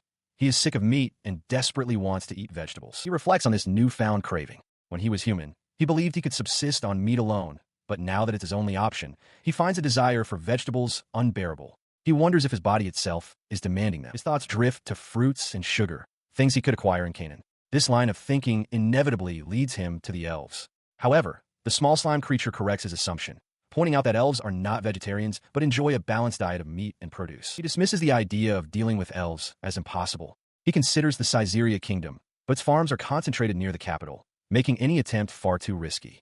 The south is completely out of the question. He harbors a deep hatred for that region. With his other options eliminated, he resigns himself to the only viable path. It has to be Canaan. He can no longer afford to be selective. As he sprints across the plains, he recalls that the farmlands of the old empire were converted into penal colonies, a fact that might make his task easier. He had already identified several candidate sites from a detailed map, committing one to memory. He plans to scout the facility while the treasure he is guarding is asleep. His target is the first candidate site, Emerald, located north of the Furless Empire. He has now arrived at the edge of the Emerald blank zone. He reaches a rocky outcrop that serves as an observation post for monitoring elves. He considers staying there for the night to rest. However, he quickly changes his mind. He decides it's more important to secure a water source for the next supply point. He has been away from his surveillance duties for some time, and he knows it is time to move on. He recalls the carefree laughter of the blonde elf, a memory dominated by a single, frank thought about her impressive physique. Shaking off the memory, he decides it's a bit early but time to move on. Lingering is pointless if he can't conduct his surveillance. With that, he leaps from a high cliff, descending towards the river below. He lands silently and takes cover in the dense foliage along the riverbank, peering out towards the elven observation post. He remains concealed, his gaze fixed on the base, near a waterfall. The area is completely deserted. No one comes or goes. He grits his teeth in confusion, wondering what could have possibly happened. Frustrated by the lack of activity, he forces himself to calm down, reminding himself that an imperial soldier must always be composed. He concludes that perhaps it was just a coincidence that he saw them before, and decides to wait for one night. A full day passes. On the second day, there is still no sign of movement from the elves. They do not appear. The next day brings the same result. Not a single elf emerges. His patience wears thin.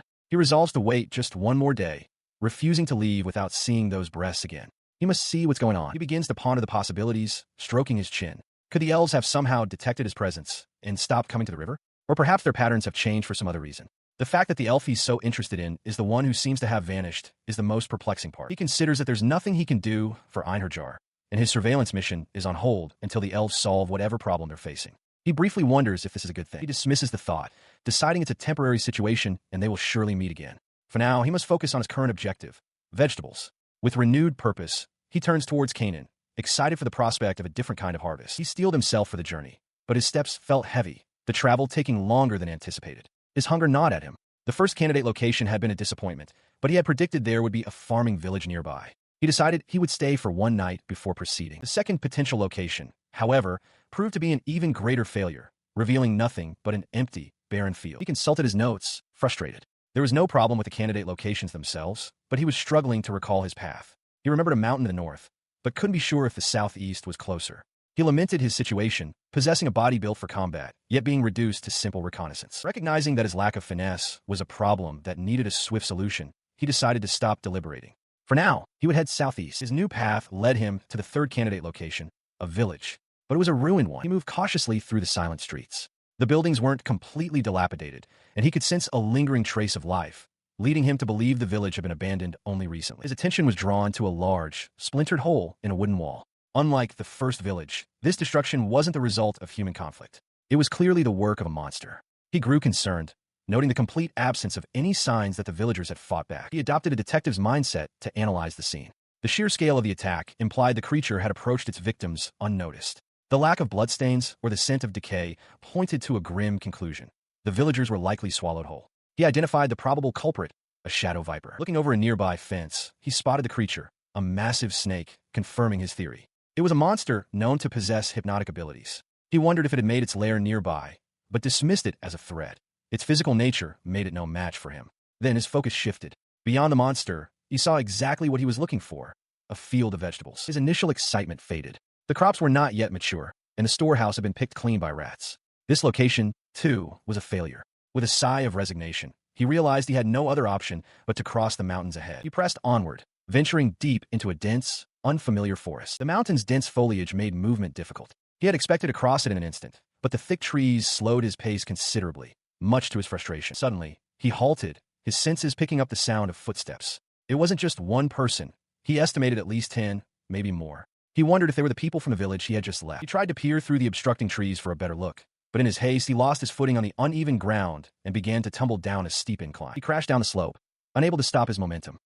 Landing in a heap at the bottom, he felt a wave of dizziness. He lamented his recent string of bad luck, realizing that his immense power wasn't enough to overcome such simple mishaps. As his vision cleared, he found himself surrounded by a large company of soldiers, with Orlando at their head. Orlando stared in disbelief. Unos, in turn, felt a surge of panic, realizing his luck had finally run out. He had been careless, never imagining he would be discovered so deep in the mountains. Orlando confronts the blonde female warrior, questioning the timing of her arrival.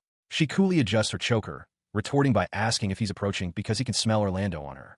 Nearby, Gister observes that it was a bad move, and the spiky-haired soldier emphatically agrees. As the tension builds, Unos watches from a distance. He perceives their posturing as hollow, believing they have no real intention of fighting. Concluding that threatening him is a waste of time, he steps forward, shouting for them to wait. His shout is cut short as the magenta-haired woman, Gister, suddenly materializes directly in front of him. Unos is taken aback, wondering who this magic user is. In the background, Daira calls out Gister's name, while another voice identifies the newcomer as the paysan of the demonic sword. Before he can react, she strikes him squarely in the face with her chest. The unexpected physical contact leaves Unos utterly stunned by this bizarre first encounter. Reeling from the strange greeting, Unos questions what just happened. The magenta-haired woman simply asks if he is finished. He remains perplexed, reasoning that such a human gesture should have no meaning for a monster. A sudden, panicked thought strikes him.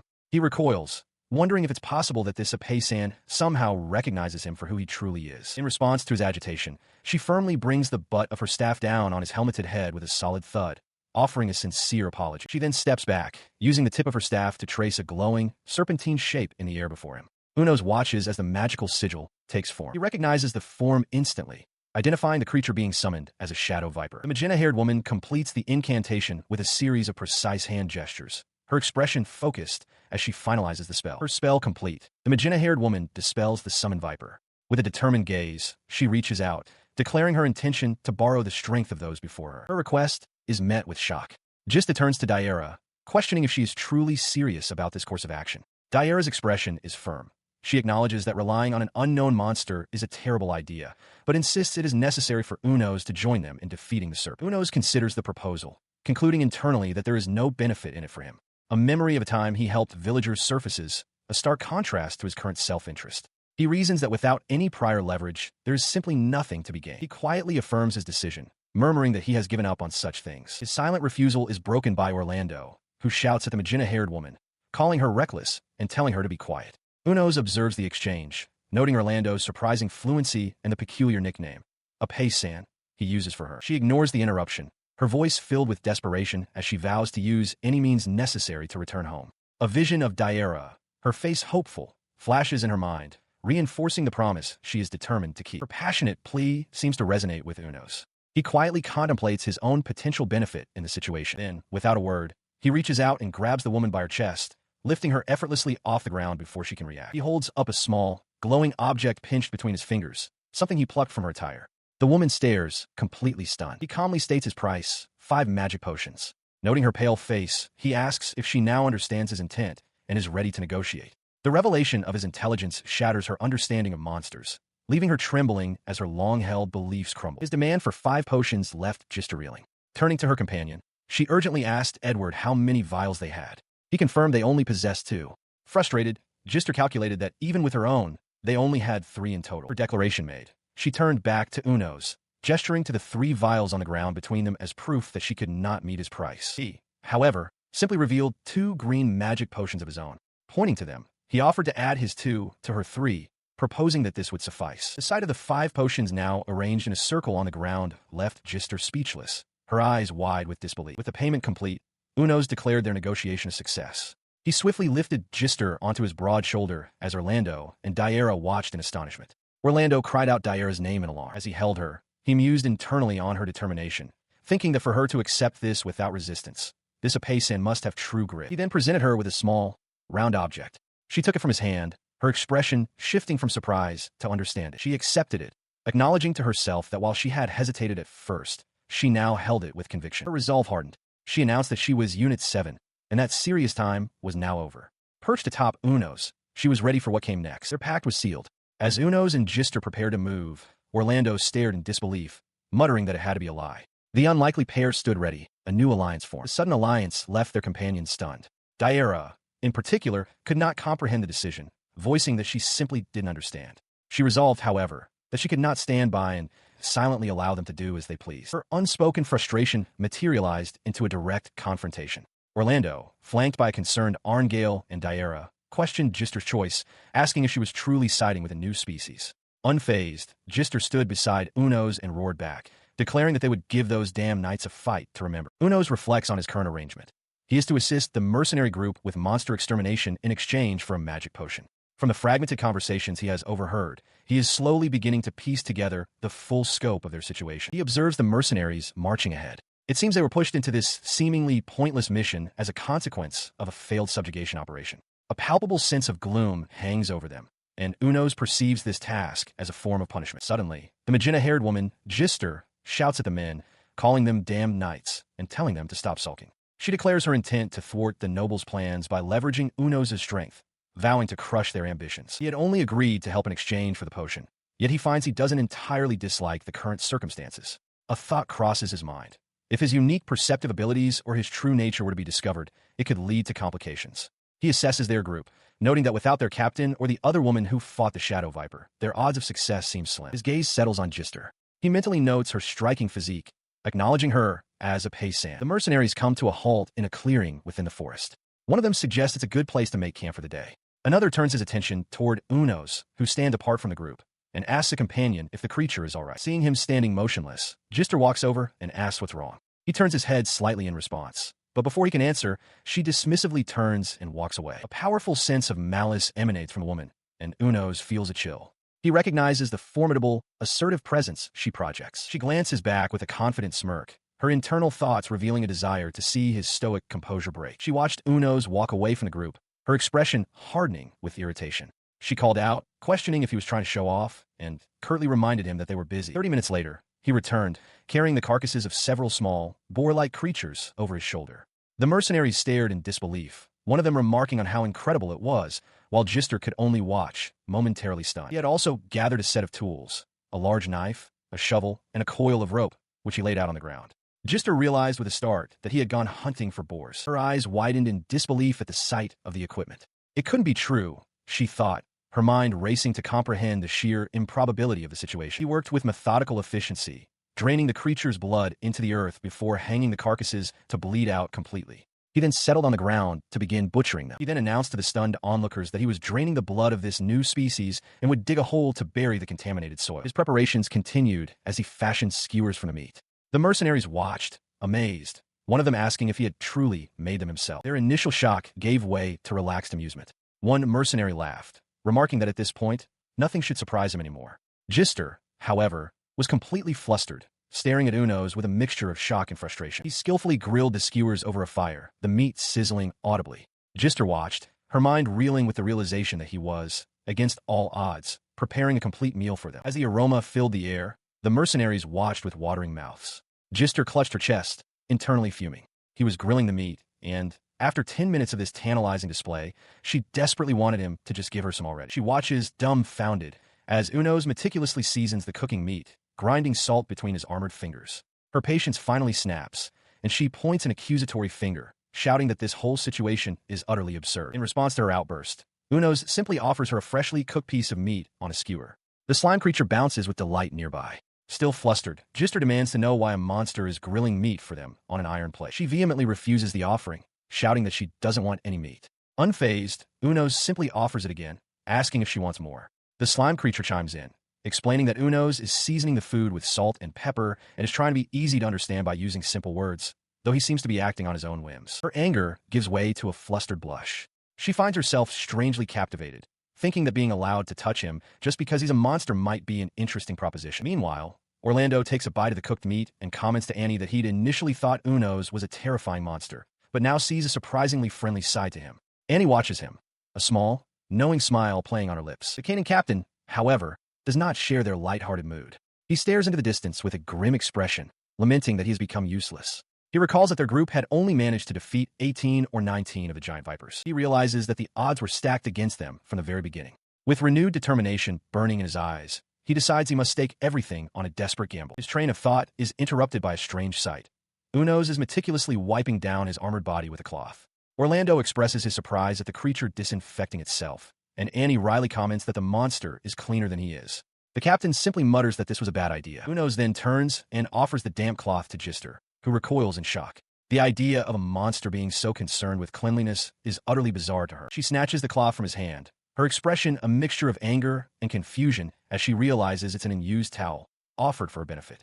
Unos seems to beam with satisfaction, as if thanking her for her efforts. Her confusion deepens as Unos suddenly embraces her from behind, his grip firm. A strange sensation washes over her, leaving her momentarily breathless. Just as quickly, he releases her.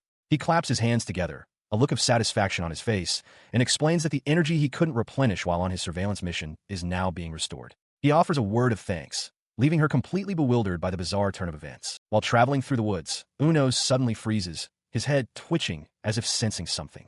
The magenta-haired woman, Gister, notices his strange behavior and asks what he is reacting to. He remains still, listening intently to a faint, slithering sound that seems to crawl through the trees, steadily growing closer. He reports that while he can't see the source, he can hear it clearly.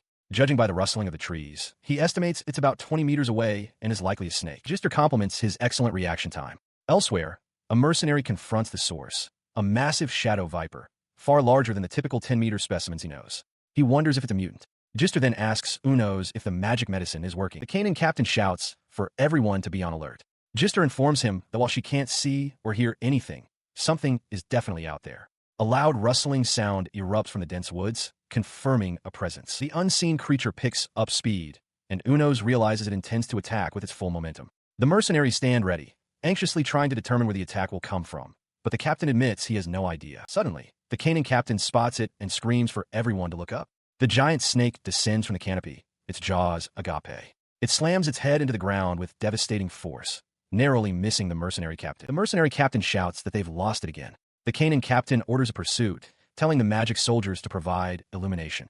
Unos, however, can no longer sense its presence. Gister turns to him, remarking that while his nose is useful, she also needs his help as a truffle pit. She continues with a wicked grin, warning him that if he gets it all over himself, his punishment will be a thorough licking. Before he can react, the giant snake has coiled itself tightly around Unos' body. As the creature constricts, he wonders if Gister actually wants him to get hit. Resigned, he thinks to himself that he might as well let it happen. He remains calm within the snake's coils, musing that this was a lucky break, saving them the trouble of capturing it. He notes that the creature has made contact. Nearby, the Canaan captain expresses alarm, while magenta-haired woman prepares a spell, light gathering at the tip of her staff. His confidence is absolute. With a shout, he declares his victory is certain, and an unseen force erupts from his body, slamming into the serpent's head. The creature reels from a blow. As Unos begins to force the massive coils apart with his bare hands, the Canaan captain watches in disbelief, knowing the giant viper's constricting force is powerful enough to shatter large trees. He continues to strain against the crushing pressure, but the blonde female warrior shouts that he cannot escape. The serpent strikes, sinking its fangs deep into his shoulder and drawing a spray of dark blood. The sight of the brutal attack leaves his companions, the Canaan captain, the mercenary captain, and the blonde female warrior, frozen in stunned silence. Despite the grievous wound, Unos calmly acknowledges his objective is met. With a single, devastating punch, he obliterates the serpent's head in a shower of gore. The impact is total, reducing the creature's skull to fragments. He stands amidst the carnage, the headless body still wrapped around him.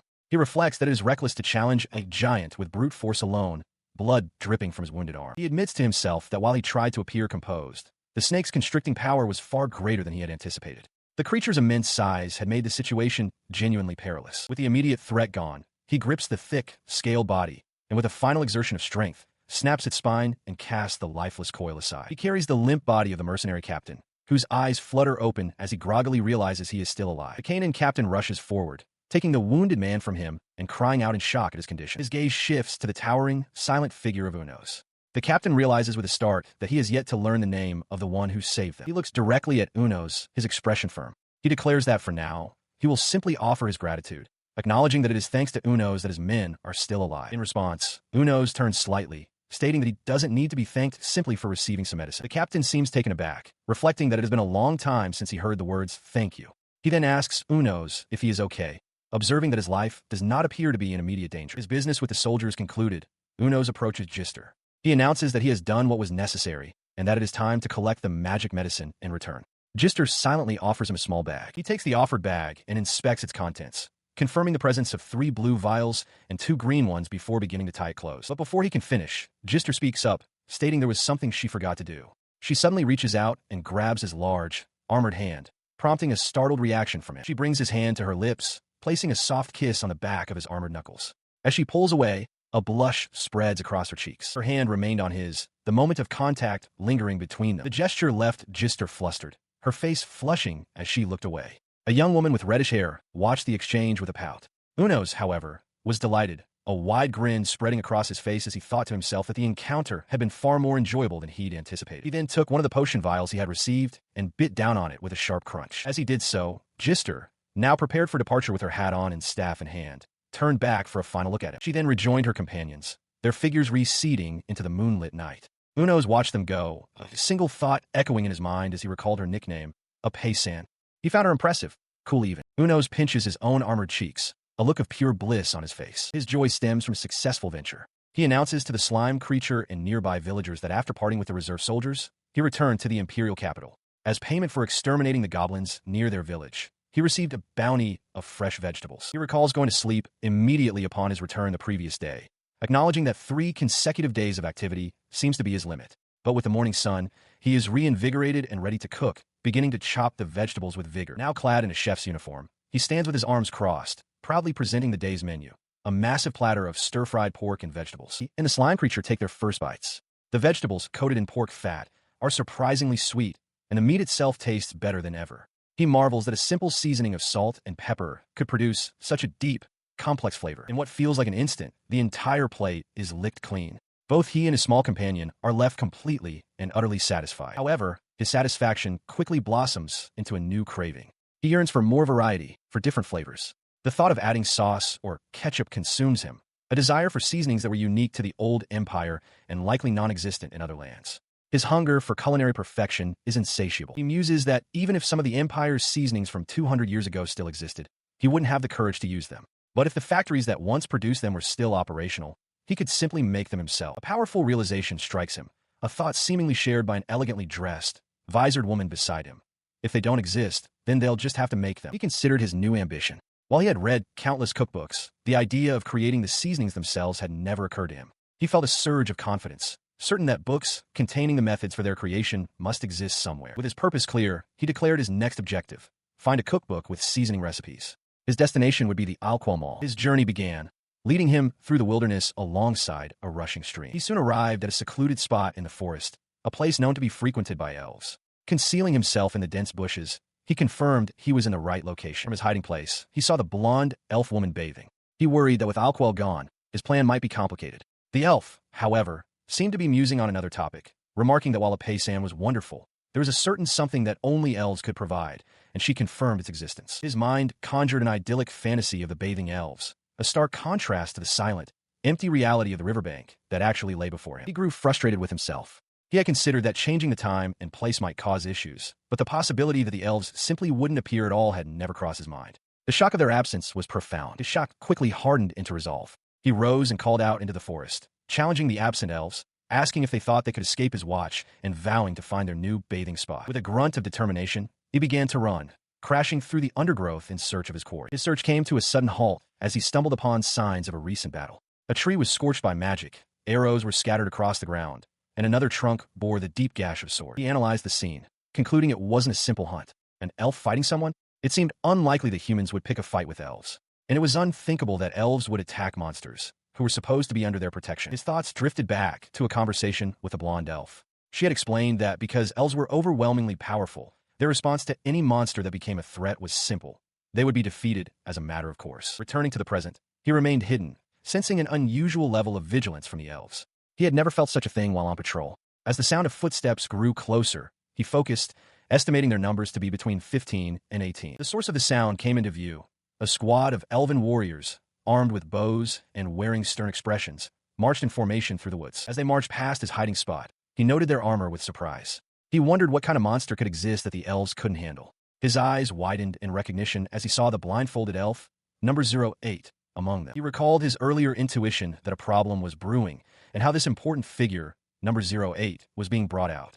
It seemed his premonition had been correct. Back in the tense present, a jolt went through him. Number 08 was looking directly at him. He felt she had sensed his presence. The realization froze him in place. She seemed terrifyingly capable, and he knew he couldn't afford a single careless move. He quickly questioned his assumption. Had she truly sensed him, or was it a coincidence that she looked this way? Perhaps she had detected his presence, but dismissed him as a non-threat. The elven contingent continued on, coming to a stop at the edge of the now silent bathing pool. But as he watched, a flicker in the corner of his eye caught his attention. The scenery itself seemed to distort for a moment.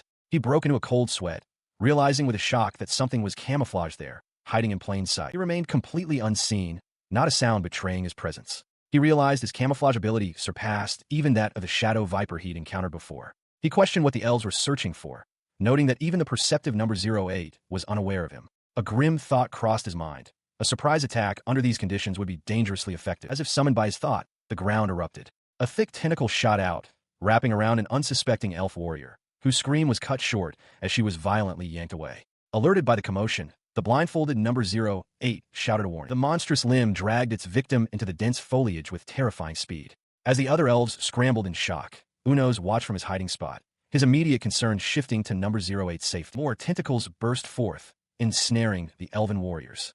He analyzed the attack, realizing the creature was employing a type of magic that the elves were particularly vulnerable to, making it a natural predator to their kind.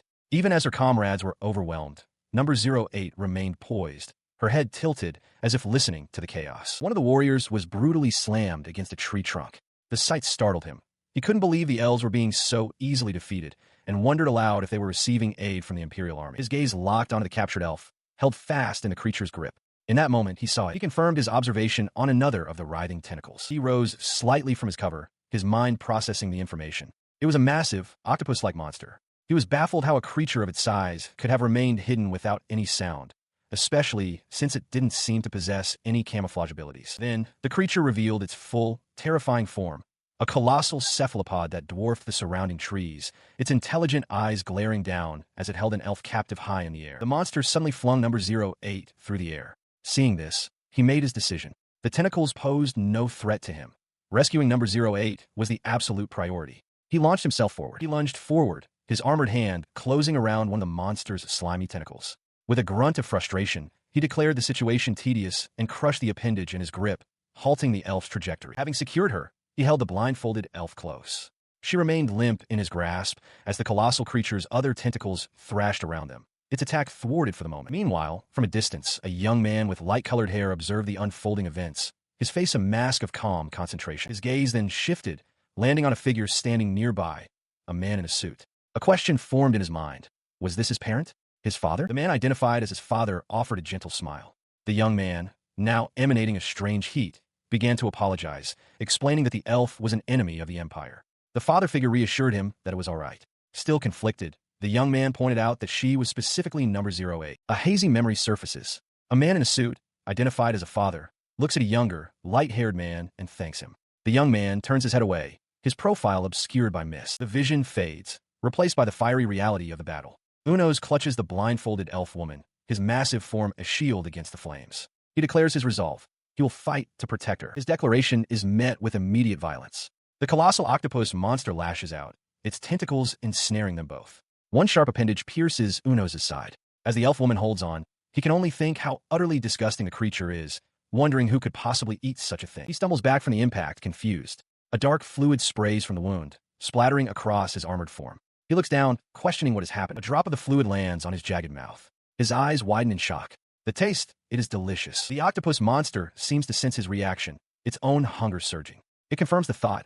Yes, octopus is delicious. It wants more. He glances at the concerned elf woman before his gaze drops, a predatory focus taking over. A low growl escapes him as he demands to taste more. With a furious roar, Unos declares the monster his prey. He lunges forward, his fist crashing into the creature's head, sending tentacles flying back from the sheer force of the blow. The assault becomes a frenzy. He tears into the monster's flesh, ripping and biting, driven by an insatiable hunger. He cannot be stopped. He will not stop. Reason is gone, replaced by primal instinct. Unos is lost in the act of devouring his foe, covered in its gore. His only thoughts are a repeating mantra. Delicious. So delicious. Why is this so delicious? His eyes slowly opened, the feral glow of his rampage fading as consciousness returned. He sat in a daze on the shore, surrounded by the dismembered remains of the colossal octopus monster, the ground stained black with its fluids. He looked around, confused, trying to recall the events. He questioned what he had just done, remembering only that he was trying to help number 8. Then, a fragmented memory surfaced. The octopus meat was soft and delicious. The thought echoed in his mind, a horrifying revelation. The octopus was delicious. He stared forward, aghast at his own monstrous recollection. As he grappled with this, the blindfolded elf woman cried out that it couldn't be happening. She felt her own mind slipping, convinced she was trapped in a nightmare as she collapsed to the ground. She writhed on the forest floor, desperately calling for medicine or sleep to escape the reality of what she'd witnessed. Unos, too, felt a deep wrongness in his body. He had eaten well the day before, and his activity limit was far from reached, yet something was terribly amiss. He realized the cause must be the monster he consumed. In a panic, he jammed his fingers down his throat, trying to force himself to vomit. The effort was agonizing, but he knew he had to get it out. While he struggled, the blindfolded elf woman finally succumbed to her own affliction, her body going still as she lost consciousness on the cracked dirt. Far away, in a sterile, quiet room, a young man's eyes were fixed forward, his expression unreadable. He sat perfectly still in an office chair, his hands resting on the armrests, waiting. He found himself unable to move, his voice caught in his throat. He wondered if this was all just a dream. As his senses slowly returned, the distinct sound of clapping echoed around him. He looked up to see a man in a white coat standing before him, applauding slowly. The man offered his congratulations. The scientist explained with a smile that the very existence of this dream was proof that his experiment had succeeded. He promised to bestow a reward upon the young man for the good fortune of having survived. His confusion hardened into anger. He would never forget this man's face. He was the last researcher he had spoken to back when he was still human. The scientist continued, explaining that this was merely an implanted visual memory. He mused that he was probably already dead by now, and therefore, there was nothing the young man could do in response. He adjusted his glasses, dismissing the question of his own mortality as unimportant. With little time to spare, he declared it was time to get to the main point. He revealed that the young man had acquired cells from either the Genetic Enhancement Soldier Project or the Chimera Project. He added his personal hope that it was from the Ultimate Organism Project, then questioned if the young man understood the implications of this. The young man's fist tightened in fury at the scientist's casual tone. The scientist, however, simply smiled and told him to see the truth with his own eyes. The vision shifted, revealing 2 grotesque, blood-soaked monsters. A horrifying realization struck him. If those creatures were once human, just like him, then he had been killing humans. As the young man reeled from the revelation, the scientist's projection noted that their time was up, turning back to him with a calm, almost cheerful demeanor. He stood before the seated young man and elaborated on his transformation, assuring him that regardless of the past, he had now become a powerful new life form, a fact the scientist personally guaranteed. His smile widened as he expressed a sincere hope that they would meet again. He explained that current technology limited the duration of their interaction, So this session had to conclude, but promised to reveal his true purpose in the next memory implant. He then casually added a horrifying thought for the young man to ponder, that he himself might have been consuming what was once human. He cruelly reassured him not to worry, as the memory of this conversation would be sealed away until the next viewing. The scientist's taunting projection vanished with a sharp glitch. The young man, his face a mask of disbelief and fury, was left to grapple with the monstrous implications of what he had just been told. A declaration is made. By the recommendation of Mariah Zesset, Arsile Gardel is to be made a Miko. In a fit of rage, the blindfolded elf, known as Number 08, rips the document in two, screaming at the injustice. Her fury is directed at Mariah, the woman who recommended Arsile Gardel for the position. She considers Mariah a lunatic who has fallen for the man she herself was meant to be with. This animosity stemmed from a past encounter. A handsome elf man's gaze lingered on her chest, and though she made it clear she wasn't interested, he persistently pursued her, asking her to be his. She refused, but his continued advances led to this very outcome. Back in the present, Mariah Zesset confronts her, demanding to know why she's so upset and accusing her of seducing that man with her large chest. The blindfolded elf, while reading, muses on how she's being blamed for her physique, noting that it's all the more vexing because Mariah is a high-ranking lady. She continues her accusations, claiming that Zesset's family has a history of stealing glory from defeated tribes and that her personality is rotten. The blindfolded elf wonders aloud if this entire scheme was orchestrated just to get her out of the way. The position she has been forced into is no mere honorific. To be a Miko is to be a living sacrifice to the monster known as the Nightmare of the Forest. This creature has a bloody history. It first appeared 10 years ago as a natural enemy to the elves, killing or devouring over 1,000 of them. A year ago, the Sword Saint Shubart managed to defeat it, and it was believed he had died in the process. But the monster has now returned. Meanwhile, Shubart is revealed to be alive, but elderly and still suffering from the wounds of that last battle. With the nightmare approaching, the potential for devastation is unimaginable. It is for this very reason that the Miko exists. Mariah explains that the Miko's official role is to seal her own vision, sharpening her other senses to perceive the nightmare's stealth. However, she cryptically adds that the Miko's true purpose is something else entirely. She imagined a possible future, a place far from any hope of rescue, where she would be captured and consumed by the nightmare. But that moment had not yet arrived. With a heavy heart, she began her life as a Miko in training. Though Zesset's decision had been made without her consent, she offered no resistance, unable to defy the prevailing mood. Her training proved frustrating. She was told that sealing her sight would yield great results, but she found the exercise meaningless. An instructor tested her, asking from which direction she could sense the presence of other elves. She guessed north, then southeast, then two to the west, struggling to pinpoint them. He commented that her ability to sense presences was now sufficient for a Miko. Nearby, Mariah Zesset watched with a smug expression, pleased with her rival's mediocre performance. Overwhelmed, Arsile cried out in frustration, shouting that she had messed up. Later, Mariah taunted her, warning her not to get ahead of herself with the subjugation plans. She then made a lewd offer to provide some service by lifting Arsile's clothes for her. Flustered, Arsile pleaded with her to stop. Her patience finally broke. Known as Number 8, she clenched her fists, her face twisted in fury, as she screamed for them all to die. In what felt like no time at all, the day of the subjugation arrived.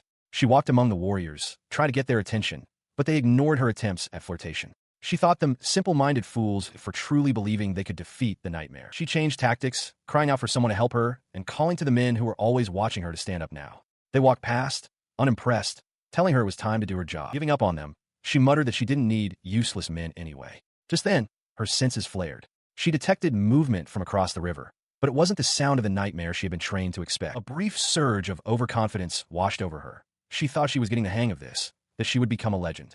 Her pride was shattered by a tremendous, sickening noise. The nightmare had appeared. She screamed in pure terror as the warriors around her reeled in shock, caught completely off guard. She's ensnared by a thick tentacle, crying out that she didn't notice the monster's approach at all. She pleads for help from anyone, apologizing profusely for her failure. She laments that she would be more useful if she were naked, as she is quite skilled at domestic chores. As she continues her plea, explaining that she's usually good at her job, but that a life of luxury has made her soft, a powerful impact shatters the appendage holding her. A massive, white-armored figure catches her mid-fall as she wonders what just happened. He holds her securely in his arms. She asks aloud who is there, who saved her, and offers to help them in return for their aid. The rescuer, Unos, looks down at the elf who has suddenly fallen into his grasp. With a decisive grip, he pulls her close. In that moment, she declares that he must be her fated person. She immediately begins to assess him, remarking on his impressive chest. She thinks to herself that his arms are incredibly thick and hard, perhaps even too large and solid for her liking. Still held in his grasp, she asks if he is indeed her fated person, worrying that if she thinks too much about it, he might just drop her. She acknowledges that he is fighting a nightmare, but pleads for him to first take her to a safe place. In response, he gently sets her down on her feet. She is surprised that he put her down, noting that his hands were unexpectedly gentle. She concludes that he must be quite the gentleman. She thanks her fated person. She then makes a bold offer. If he truly defeats the nightmare for her, she will press her chest against him and whisper words of love into his ear. The sounds of a fierce battle echo through the trees. She wonders if the terrible scream belongs to the nightmare, questioning if her fated person is truly capable of fighting on par with such a creature. Peeking from her hiding spot, she sees the massive monster and her even larger rescuer locked in combat. She is struck by his power, realizing he is not only strong and gentlemanly, but possesses a charm that surpasses even the Sword Saint. With hearts in her eyes, she makes a decision. From this day forward, he is her husband. From a distance, a reptilian creature observes the fray. It muses that for a gentleman, the armored figure's fighting style is quite brutish, like that of a monster. It wonders aloud if it should simply overlook such a fine specimen. Meanwhile, Arsyle's excitement boils over. She declares she's had enough of being a spectator and must properly behold her future husband. With a sharp tug, she begins removing her blindfold, her eyes gleaming with heart-shaped pupils. Her decision comes as Uno's is being relentlessly battered by the octopus monster's tentacles. The massive limbs crash down upon his armored form again and again, splattering dark fluid with each devastating impact. Witnessing the sheer brutality, Arsyle's face freezes, her eyes wide with intense focus. Her mouth falls open in a silent gasp, her gaze locked on the violent spectacle. With the blindfold now completely gone, her uncovered eyes, though their appearance is obscured, seem to take in the full, overwhelming reality of the scene. A moment later, her voice emerges, calm and measured. She apologizes and asks that her previous declaration be considered null and void. In the Einher Republic, a nation composed solely of elves, the people live in harmony with the trees they have cultivated, dwelling in what are known as villages. While humans often mistakenly believe that elves do not interfere with nature, the truth is that their environment is carefully managed. For this reason, elves often refer to themselves as the guardians of the forest, an image that has been carefully constructed as a form of self-protection. This so-called republic has no king. Instead, the nation's policies are decided by the Council of Sages, a body comprised of representatives from each tribe and various departments. And so, on this day, the Council of Sages was convened in one such village. The agenda was singular and grim, the nightmare of the forest. An elderly elf with a long white mustache stroked his chin, deep in thought. He spoke aloud, noting that the number of sacrifices had reached 12. Another, thinner elder corrected him, saying that was a mistake. A third, stout elf chuckled, reminding them that the previous speaker, Aspa, had already recounted the tale of the 31st victim. The stout elf laughed heartily, adding that with Elder Ordle, the count was 13, so it wasn't a full count at all. A younger-looking councilman interjected sharply, dismissing the concern. He argued that if their numbers were dwindling, they should simply increase them. He callously suggested they secure their lineage, noting that elves begin to age after 300 and their lifespan ends around 400. More than half of the 24 representatives present were over 300 years old. The younger councilman continued his tirade, complaining that his son's wife was barren while his other son's wife had 10 children, and griping about the uselessness of the youth. Thus, a crucial meeting to determine the future of the elves had devolved into mundane chatter. With a sharp sound, the elder with the white mustache called for order, demanding they return to the topic at hand. His command drew the attention of a stern-faced woman named Manus. Her expression was grim as she observed the proceedings, thinking to herself that the situation was not good. She was addressed by the ambitious councilman, who brought the focus back to the nightmare, questioning how they could possibly counter it when their very livelihood was threatened. He proposed dispatching Schubert's forces. Another councilman hesitated, arguing they couldn't rely on Schubert for everything. Manas's fist tightened as she retorted, questioning if they were truly willing to depend on the 388-year-old Schubert to face the demon alone. She let out a frustrated sigh. There was no passion, no spirit.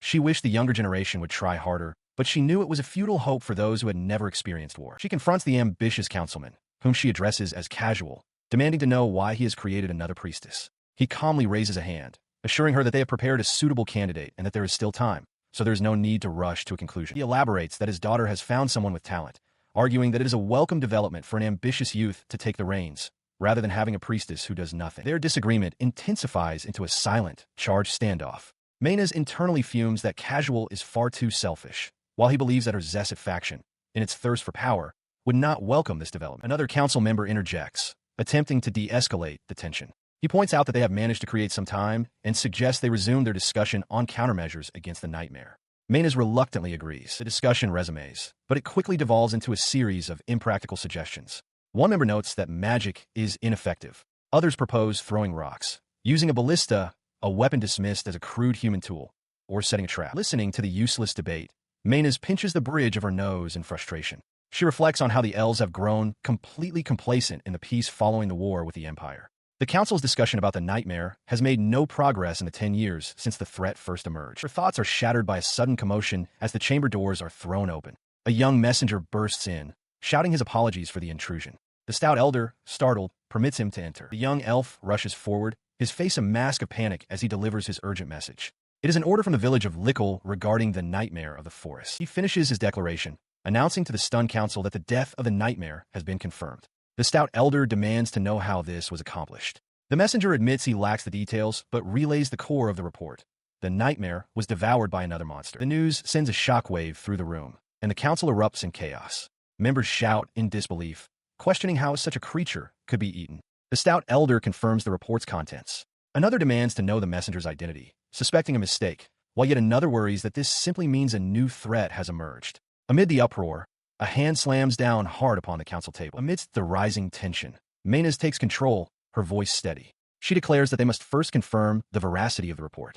The one who wrote it must be summoned to provide a detailed account. Furthermore, she insists, if there are any witnesses who saw the monster that devoured the nightmare, they too must be brought in for questioning. Her pragmatic approach is met with caution from the ambitious councilman.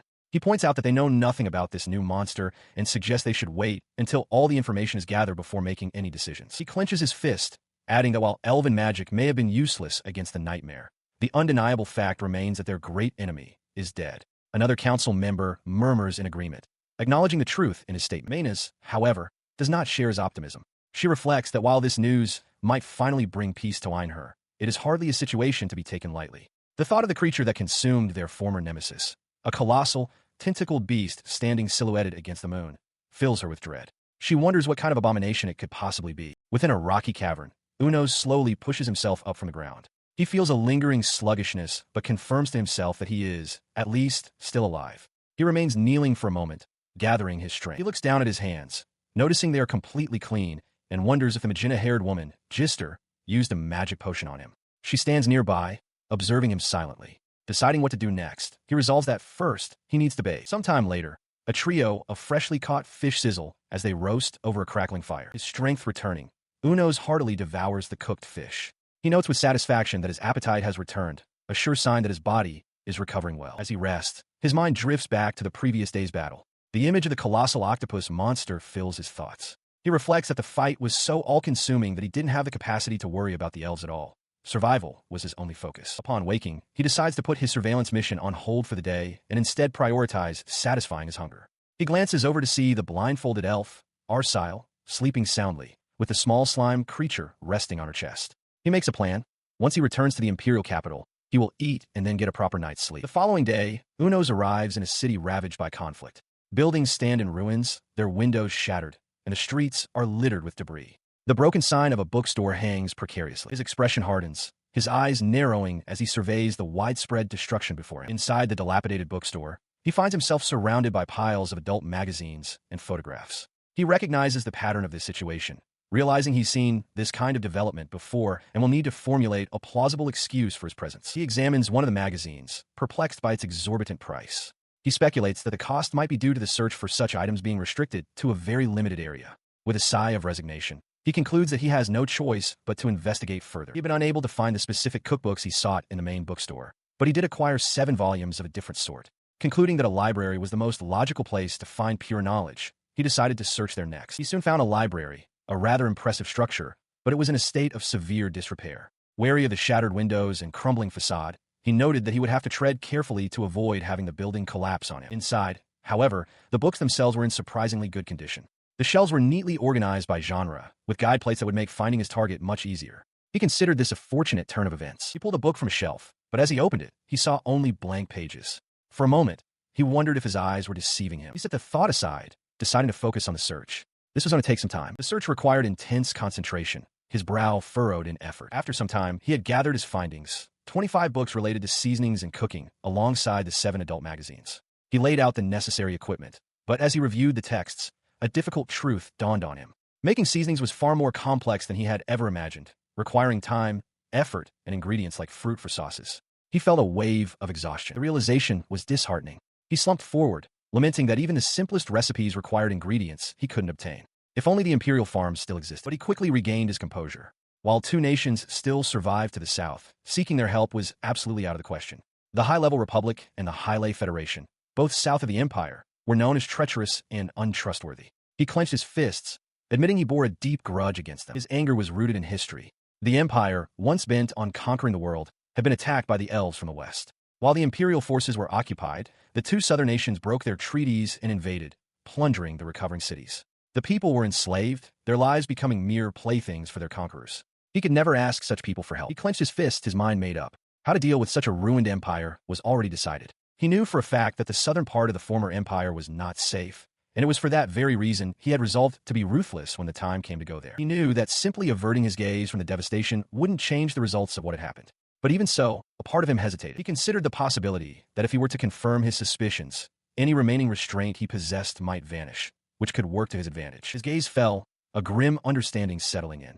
He was only maintaining his sanity because of his emotion control functions. He realized he might be standing on the very precipice of losing himself. His brooding was interrupted by Gister, who cheerfully noted that her ample assets help her get things done. Unos, pulled from his dark thoughts, sighed. He decided this was the last step for now. The matter of acquiring seasoning ingredients could wait a day. He tried to convince himself that he was still fine. He resolved to sort through the accumulated goods. Looking around the cluttered space, he was taken aback by how much they had gathered, musing that it resembled the spoils of a raid on a shopping mall. Panting from the effort, he emerged from a cave, the slime creature trailing behind him. He admitted to himself that he might have overexerted himself.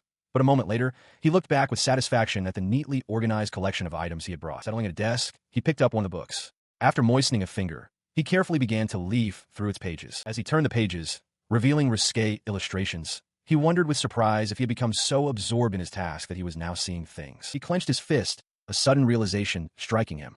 It wasn't his imagination. His mind flashed back to that day, recalling the deep sense of unease that had lingered ever since he'd lost consciousness. He feels a new sharpness in his senses, his entire body feeling keen and responsive. Even as he runs, he can feel his physical capabilities improving, though the book he found is not as easy to flip through as he'd like. This newfound power leaves him puzzled. He wonders if he was just imagining it at first, or if overcoming the octopus monster's potent poison had somehow triggered this power-up. He considers the dramatic developments often seen in stories, where a character returns from the brink of death with dramatically improved abilities. The thought that such a thing could actually happen to him is startling. Clenching a fist, he realizes this solves his issues with clumsiness, as his already high physical specifications have been further enhanced. He reflects that with this kind of power, deploying him for mere reconnaissance seems like a waste. He is, for all intents and purposes, an ultimate weapon. His thoughts turn to the elves. After witnessing their soldiers, he had begun to think they were nothing special. He now suspects that the Empire's long-held belief in the elves' strength might be a gross overestimation. An internal council convenes within his mind. One part of him suggests that the elves might be weaker than anticipated. Another proposes infiltrating their territory to find out. A more cautious voice interjects, reminding them that the octopus monster fought without magic, meaning they have yet to witness the elves' true capabilities. The argument intensifies. One facet of his personality asserts that with his current power, he could easily counter any magic the elves might possess. Another agrees, urging that they must not let this chance slip by.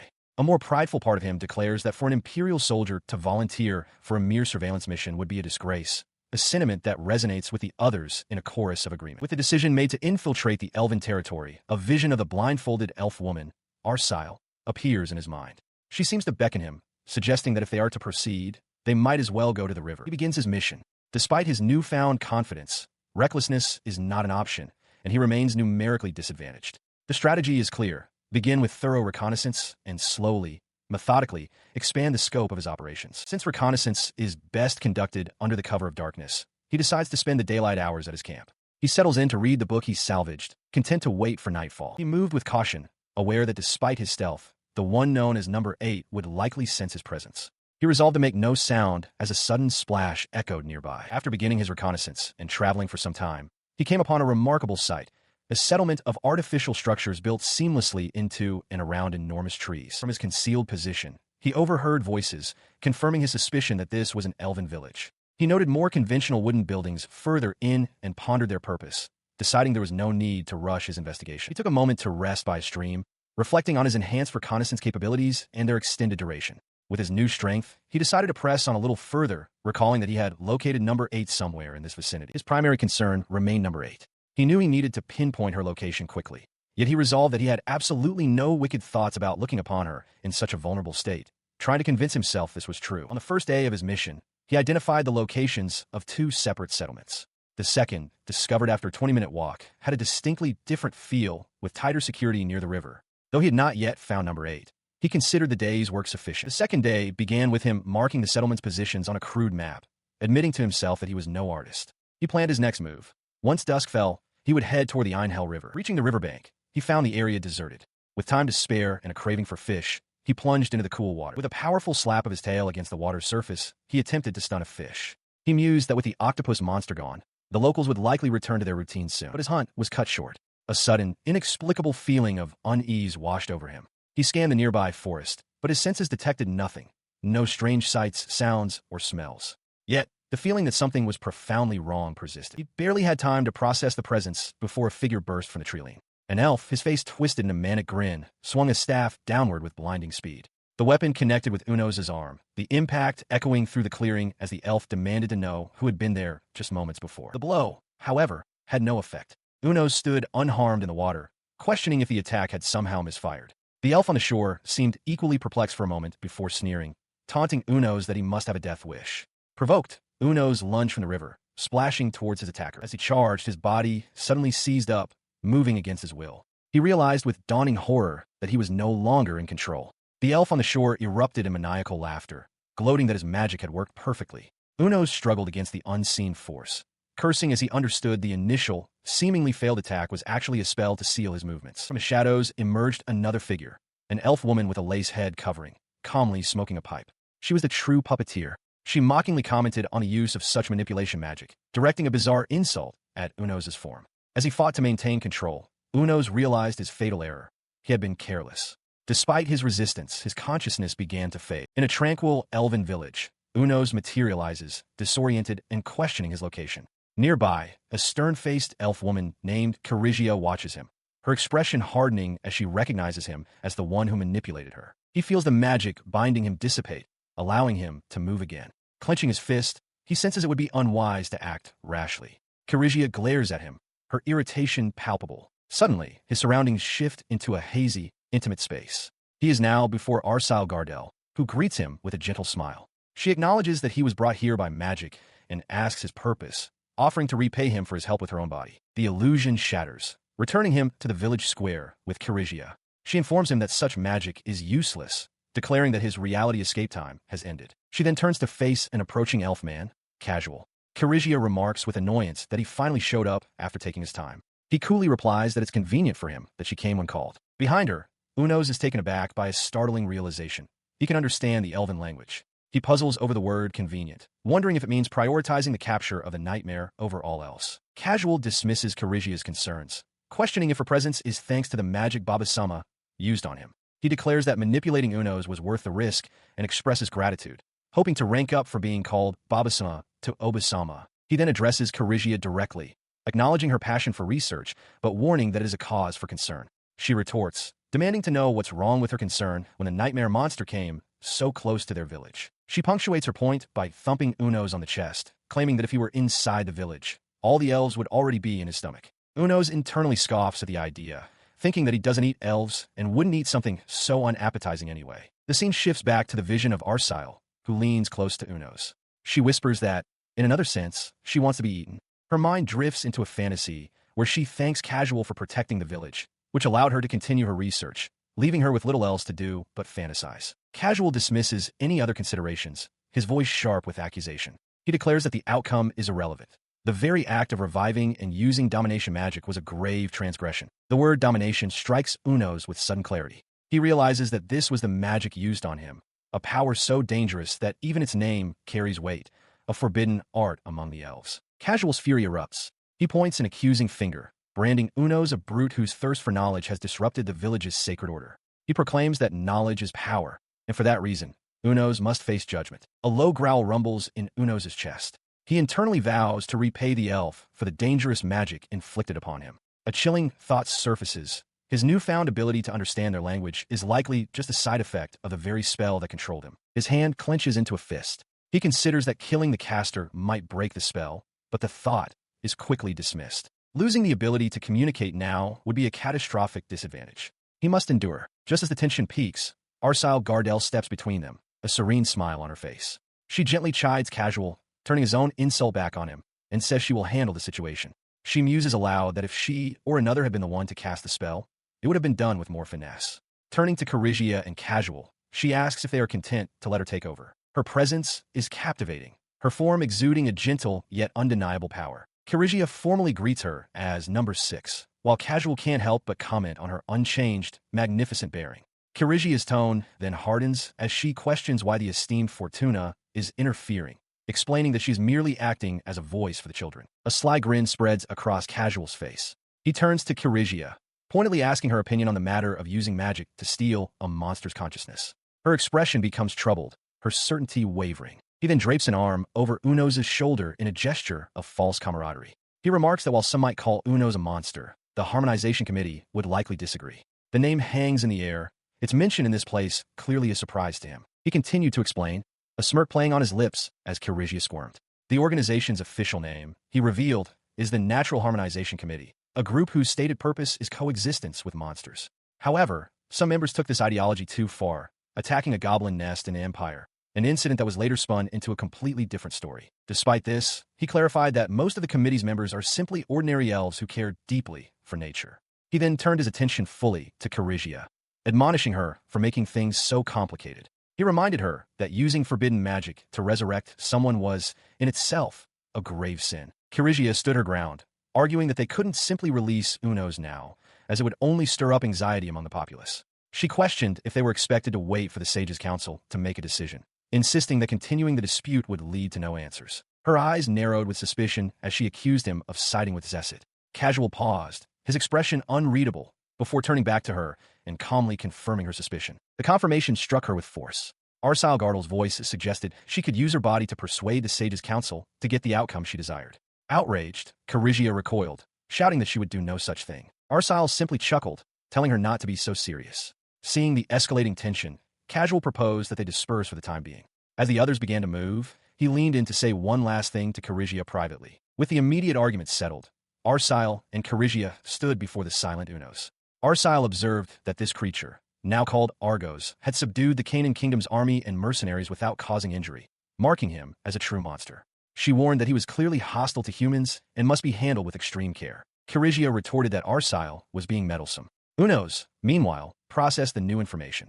He realized word of his actions in Canaan had already spread, and acknowledged that his new name was now Argos. She turned to him, stating that while the name might be strange, she wouldn't take it back. With a hint of annoyance at being called an old crone, she dismissed him. Go Argos. He turned and walked away without another word. For now, he decided he would have to pretend to be manipulated. He understood that this entire situation was a consequence of his own indulgence, and he would play along until the time was right. Casual observes Karigia, noting she's not a magic user and lacks a rearguard. He reflects on the political landscape, identifying the man who opposed Arsile Gardel as Zesset, a figure who wields significant authority. He assesses that Zesset's faction possesses power equivalent to that of Fortuna, number Success Clan, and internally remarks on the presence of such factions within Elven society. She then addresses Unos directly, warning him that any attempt to defy her commands will result in his body moving against his will, his actions becoming sluggish. While she admits he has been drawn into a difficult affair, she believes his capacity for language comprehension is a key advantage. Therefore, she reasons he must also understand her instructions. Her primary objective, she states, is for him to maintain this state and learn the Elvish language. As she watches him, a final, chilling thought solidifies her intentions. His purpose is temporary, and its fulfillment will signify his end.